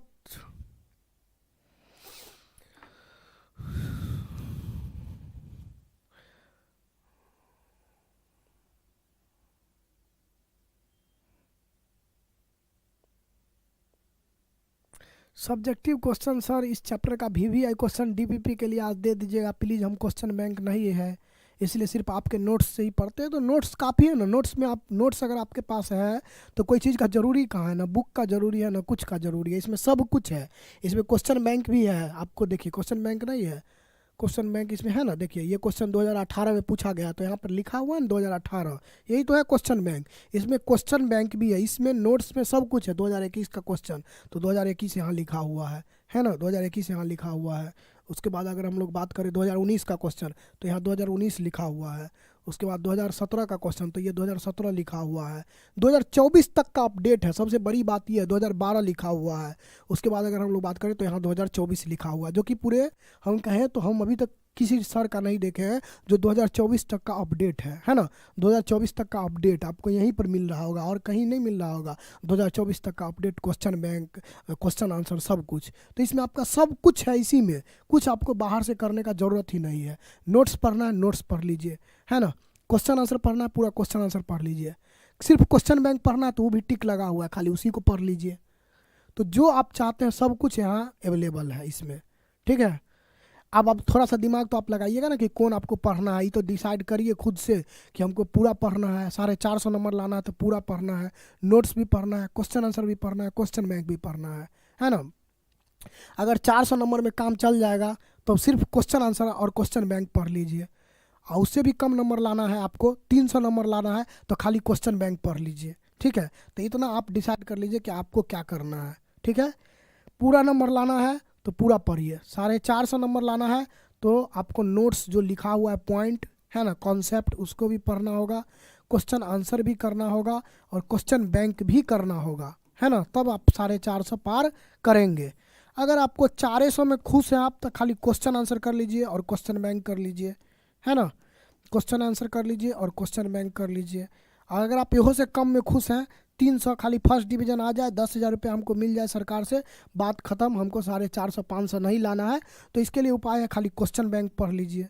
खाली क्वेश्चन बैंक इसमें लगा हुआ है टिक, खाली उसी को पढ़ लीजिए, है ना। तो सब कुछ यहाँ पर आपका लिखा हुआ है, सब कुछ यहाँ पर आपका दिया हुआ है। बस आप डिसाइड करिए कि आपको क्या करना है और उसको आप पढ़ना स्टार्ट करिए, ठीक है ना। आप सोचिए आपको क्या करना है, 450 लाना है कि 400 लाना है कि 300 लाना है कि उससे भी कम लाना है। उससे भी कम लाना है तो उसका भी उपाय है। चले, समझ गए? समझ रहे हैं कि नहीं समझ रहे हैं? आप लोग डेली डेली हम समझा रहे हैं, आप लोग समझ ही नहीं रहे हैं। यहाँ सब उपाय किए हुए हैं हम, है ना। सब कुछ किया हुआ है कि नहीं किया हुआ है बताइए। जैसा चाहिए आपको वैसा मिलेगा, ठीक है। सब कुछ का यहाँ उपाय है ना, कुछ भी बचा ही नहीं, इसके अलावा कुछ हो ही नहीं सकता है। इसके अलावा कुछ हो सकता है तो आप बताइए क्या हो सकता है। इसके जितना चीज़ आपको हम करा दिए, इसके अलावा कुछ हो ही नहीं सकता है।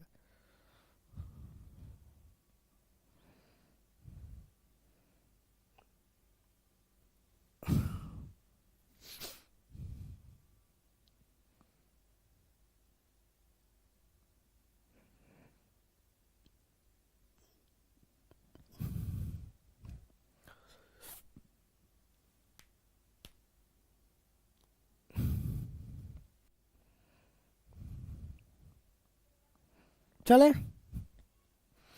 चलिए नेक्स्ट क्वेश्चन है, दीर्घोत्तरीय, ज़्यादा इंपॉर्टेंट नहीं है, बस एक बार देख लीजिए। करा जल करांतता कैसे उपस्थित होता है, मृदा अपरदन में इसकी क्या भूमिका है। तो जल करांतता अभी आपको हम बताएं क्या होता है। बहुत अधिक सिंचाई करने के कारण जल करांतता उपस्थित होता है। बहुत अधिक हम लोग कहीं सिंचाई कर देते हैं तो इसके कारण क्या होता है, जल करांतता उपस्थित होता है ना। मृदा अपरदन में इसका क्या भूमिका है, तो मतलब अधिक सिंचाई करने के कारण भूमि का निम्नीकरण हो जाता है। पंजाब में भूमि का निम्नीकरण अधिक सिंचाई के कारण ही हुआ है ना। पंजाब और हरियाणा में भूमि का निम्नीकरण अधिक सिंचाई के कारण ही हुआ है। यही बात आपको यहाँ पर लिखना है। जल करांतता कैसे उपस्थित होता है, तो अधिक सिंचाई करने के कारण जल करांतता उपस्थित होता है ना।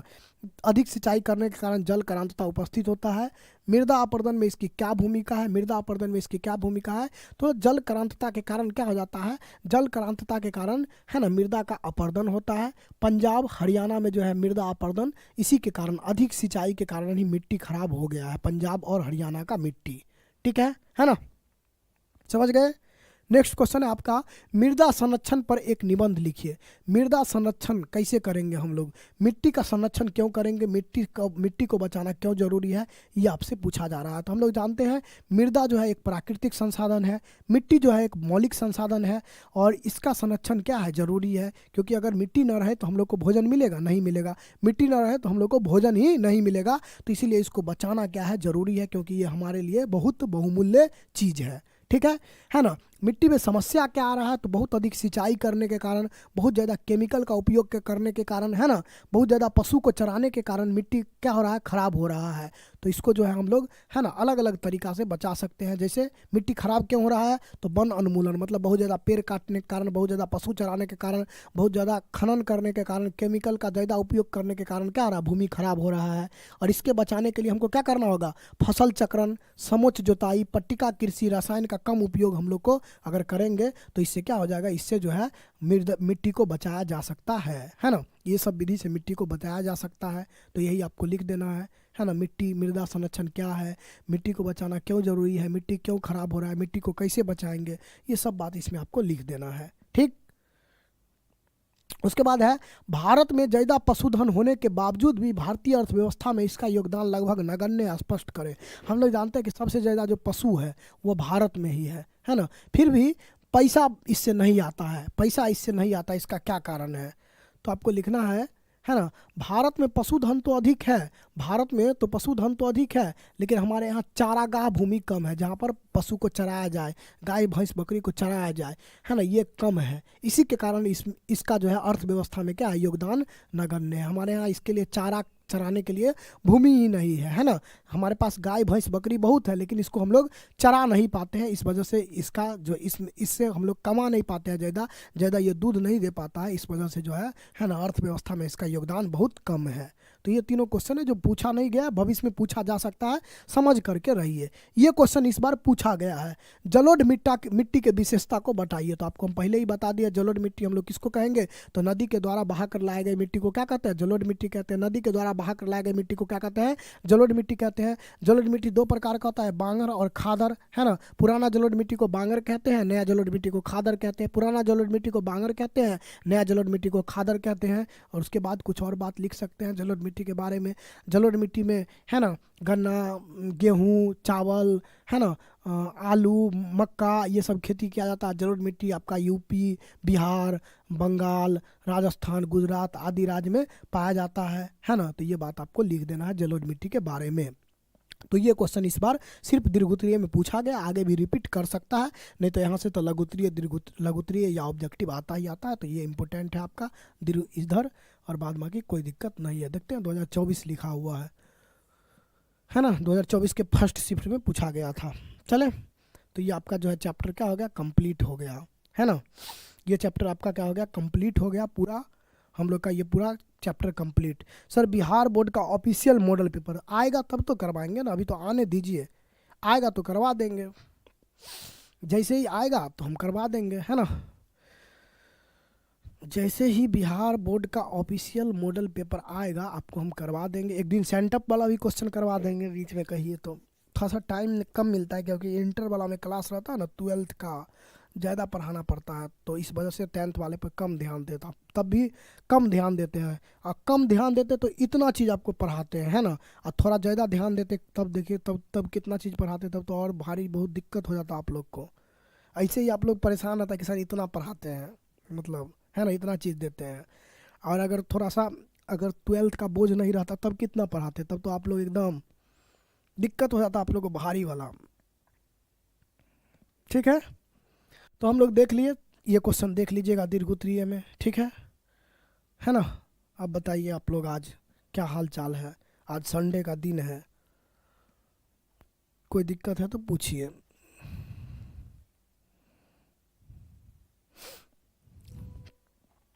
सही बात है ना।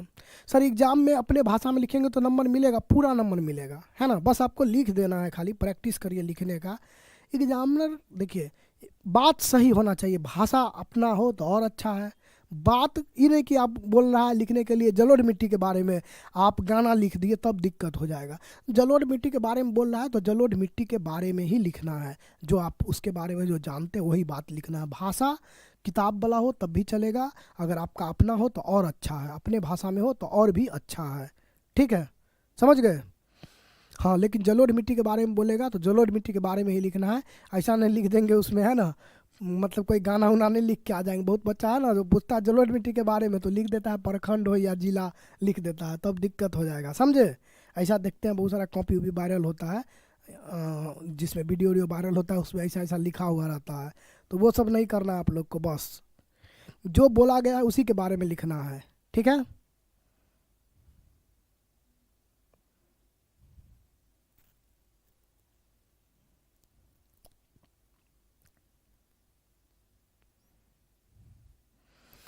और थोड़ा सा मेहनत तो करना ही पड़ेगा, बिना मेहनत का तो कुछ होने वाला है नहीं। यहाँ पे खाना भी खाते हैं तो हम लोग को हाथ से उठा करके तब खाना पड़ता है, तो मेहनत, बिना मेहनत का कोई उपाय नहीं है।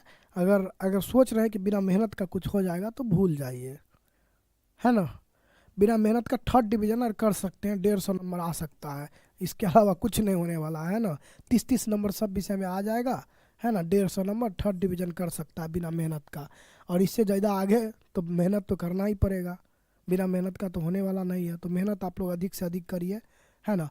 और ये 60 दिन खुद को जो है झोंक दीजिए अच्छे से अपने तैयारी में, और बेहतर मतलब करना है, बेहतर रिजल्ट लेकर आना है। जो 10th क्लास का जो मार्कशीट होता है, इसका ज़िंदगी भर वैल्यू होता है ना, ज़िंदगी भर वैल्यू होता है। आपसे मतलब 10th में क्या नंबर आया यही लोग पूछने जाएगा। अब हम लोग से कहाँ कोई पूछने आता है आगे आप जो पढ़ाई कर रहे हो उसमें कितना नंबर आ रहा है, कोई पूछने नहीं आता है। लेकिन जो 10th में और 12th में जो आपका नंबर आता है उसको पूरा दुनिया का लोग जानता है। आपका जो है नाना नानी, दादा दादी, मौसा मौसी, चचा चाची, सब पूछेगा, सबको इसका टेंशन रहता है, पूरा गाँव का लोग का, है ना। पूरा गांव में जितना लोग हैं उसका 10th और 12th, ठीक है। इसके बाद आप पढ़ाई तो करते हैं, इसके बाद आपको और बढ़ जाता है ज़िंदगी में बोझ, लेकिन उसके बारे में कोई आपसे पूछने नहीं आता कि आपका क्या हुआ, है ना। और अगर आप कहीं, आपका मान लो कहीं आप जाएंगे नौकरी भी करने, तो हाँ इंटरव्यू होगा, उसमें भी आपको 10th के बारे में ही पूछा जाएगा ज़्यादा, या 12th के बारे में ही। उसी से उसको पता चल जाता है कि ये बच्चा कैसा था, है ना, पढ़ने में, या कैसा उसका मतलब ये चीज़ था। तो 10th में आपका कितना नंबर है, 12th में। शादी ब्याह भी होगा तो सबसे पहले यही पूछा जाएगा 10th में कितना नंबर था, 12th में कितना नंबर था। तो इसलिए 10th और 12th का जो नंबर है वो बहुत ही इंपॉर्टेंट है, क्या है, बहुत ही ज़्यादा महत्वपूर्ण होता है। तो इसके लिए आपको पूरा अच्छे से मेहनत करना है और अच्छा से अच्छा नंबर लेकर के भी आना है। देखिए कितना भी नंबर हो कोई दिक्कत नहीं है ना, लेकिन हमको प्रयास पूरा करना है अपना, अधिक से अधिक दम लगा देना है ना। और उसके बाद कोई दिक्कत नहीं है। अगर मान लो 300 ही आया तो क्या, इसका मतलब क्या है कि 300 नंबर आ गया तो इसका मतलब आगे कुछ नहीं कर सकता, ऐसा नहीं है। ऐसा नहीं है कि 300 नंबर आपको आ गया तो आप आगे कुछ नहीं कर सकते, लेकिन आपको पूरा प्रयास करना। आपके पास ऑप्शन है, इतना अच्छा जगह आप जुड़े हैं, है ना, जहाँ ड्रीम 450 का आपको सपना दिखाया जाता है। यहाँ से हज़ारों बच्चा हर साल ड्रीम 450 को अचीव करता है। तो आप लोग भी इसको जो है प्राप्त करिए, है ना। ये चीज़ आपको अपॉर्चुनिटी मिला है तो इसको आप जो है ना, यहाँ पर इसको जो है ये करिए, इससे ज़्यादा लेकर के आइए, स्टेट टॉपर, जिला टॉपर जो है बन करके दिखाइए, है ना। आपको मौका मिला है, ठीक है, इसी वजह से। हाँ, और नहीं तो मतलब जो भी है ठीक है, लेकिन मतलब कोशिश अपना पूरा करना 100%, 100% आपको कोशिश करना जितना नंबर आए, है ना। प्रयास करना है कि हम लोग स्टेट टॉपर, जिला टॉपर तक पहुँचे, ठीक है। ये आप लोग को प्रयास करना है। पढ़ते समय सर नींद आता है, क्या करें, तो इसका कोई गोली हमारे पास नहीं है ना। आप अपने आप को जगाइए, सोचिए हम क्यों पढ़ रहे हैं, पढ़ना ज़रूरी है कि सोना ज़रूरी है, पढ़ने से हमारा भविष्य बनेगा कि सोने से हमारा भविष्य बनेगा, है ना। तो दिमाग पर जोर दीजिए थोड़ा, अपने नींद कम आएगा। टेंशन नहीं है इसीलिए नींद आ रहा है। जो आदमी को टेंशन रहेगा उसको नींद आएगा नहीं आएगा, तो इसका मतलब है कि आपको टेंशन नहीं है एग्ज़ाम का, इसलिए आपको नींद आ रहा है, ठीक है। अगर हमको काम रहेगा, हमको पढ़ाना है बच्चों का, हमको आप लोग का टेंशन है तो हमको नींद आएगा नहीं, नींद आएगा। नींद आएगा भी तो आप लोग इतना फ़ोन ऑफिस में करिएगा कि हमको कोई ना कोई आके उठा ही देगा, है ना। तो इसीलिए टेंशन है तो नींद नहीं है, और जिसको टेंशन नहीं है उसी को नींद आ रहा है। मतलब जो नींद आ रहा है वो लापरवाह है, टेंशन उसको कम है, इसीलिए नींद आ रहा है। जिस दिन आप इसके बारे में सोचने लगिएगा उस दिन आपको नींद आना बंद हो जाएगा, ठीक है।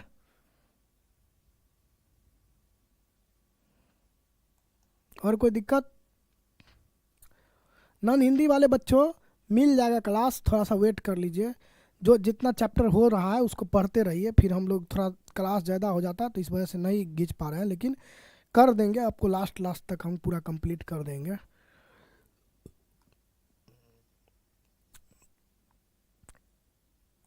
आज भी एक क्लास लेंगे, आज एक क्लास होगा नॉन हिंदी का, देखते हैं।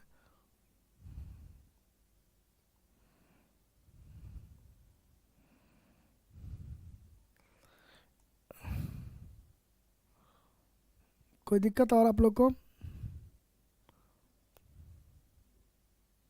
जैसे आप क्वेश्चन आंसर को लिखाते हैं वैसे ही लिखने से पूरा नंबर मिलेगा, बिल्कुल मिलेगा, है ना, बिल्कुल आपको मिल जाएगा, कोई दिक्कत नहीं है इसमें।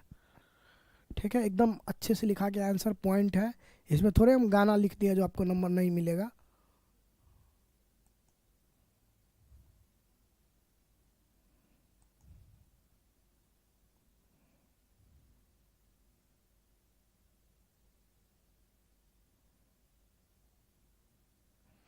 दो महीना में सर तैयारी हो सकता है, बिल्कुल हो सकता है, लेकिन मेहनत करना होगा, है ना। बैठे बैठे नहीं होगा, मेहनत करिएगा, कुछ भी संभव है, एक महीना में भी हो सकता है, लेकिन उतना मेहनत तो करिएगा तब। हम तो बोले आप हमको 60 घंटा दीजिए, तो 60 घंटा मतलब कितना दिन, 2 दिन। 60 घंटा मतलब 3 दिन। 3 दिन अगर आप 24 घंटा लगातार पढ़िएगा तो 3 दिन में आपका एसएसटी खत्म हो जाएगा। तो 60 घंटा आपको हम बोल रहे हैं खाली दीजिए एसएसटी के लिए, इसका मतलब कहाँ हो रहा है, 3 दिन हो रहा है। 20-20 घंटा 3 दिन दीजिए, 60 घंटा खत्म। मतलब इतना मेहनत लेकिन तो करना होगा, पॉसिबल है। इतना पॉसिबल नहीं है कि हम लोग 20-20 घंटा 3 दिन पढ़े, 60 घंटा में आपका पूरा एसएसटी खत्म। तो इसीलिए हम लोग एक एक करके पढ़ते हैं, एक एक करके उसको देखते हैं, पढ़ते हैं। ठीक है, ठीक है, तो आज के लिए इतना ही, फिर हम लोग मिलते हैं नेक्स्ट क्लास में। सभी लोगों को बहुत बहुत धन्यवाद, है ना, सभी लोगों को बहुत बहुत धन्यवाद। चले, चलिए, अच्छे से आप लोग पढ़ाई करिए और खूब मेहनत करिए, प्रैक्टिस करिए, रिवीजन करिए। रिवीजन में पीछे जो चीज़ पढ़ाया हुआ है उसको आपको पढ़ना है ना, बार बार। और प्रैक्टिस करना है क्वेश्चन आंसर लिखने का, प्रैक्टिस इसको करना है, क्वेश्चन आंसर लिखने का प्रैक्टिस करना है। या क्वेश्चन बैंक लीजिए, एसएसटी का क्वेश्चन बैंक उठाइए, ईयर वाइज कोई भी क्वेश्चन बैंक उठाइए, उसमें बनाइए आप 80 ऑब्जेक्टिव दिया है, आपसे कितना बनता है ना। लघुत्तरीय आपका कितना बनता है एसएसटी में, दीर्घोत्तरीय आपका कितना बनता है, और देखिए जितना बनाना है उतना बन जाता है या नहीं बनता है, ये आपको चेक करना है। यही हुआ प्रैक्टिस, है ना। या जो क्वेश्चन आंसर आपको हम डेली करवाएं, इसमें से जो इंपॉर्टेंट क्वेश्चन लगा हुआ है ना, टिक, जो पूछा हुआ क्वेश्चन है, कम से कम उसको लिखने का प्रैक्टिस करना है ना। तभी तो एग्जाम में जितना अधिक खिलाड़ी, जितना अधिक पहले प्रैक्टिस करके जाता है, उतना ज़्यादा अच्छा परफॉर्मेंस कहाँ करता है, पिच पर करता है। तो इसीलिए आपको अधिक से अधिक प्रैक्टिस करके जाना है, ताकि आप एग्जाम में अच्छा से अच्छा परफॉर्मेंस कर पाएंगे। ठीक है, चले, आज के लिए इतना ही, फिर हम लोग मिलते हैं नेक्स्ट क्लास में। सभी लोगों को बहुत बहुत धन्यवाद।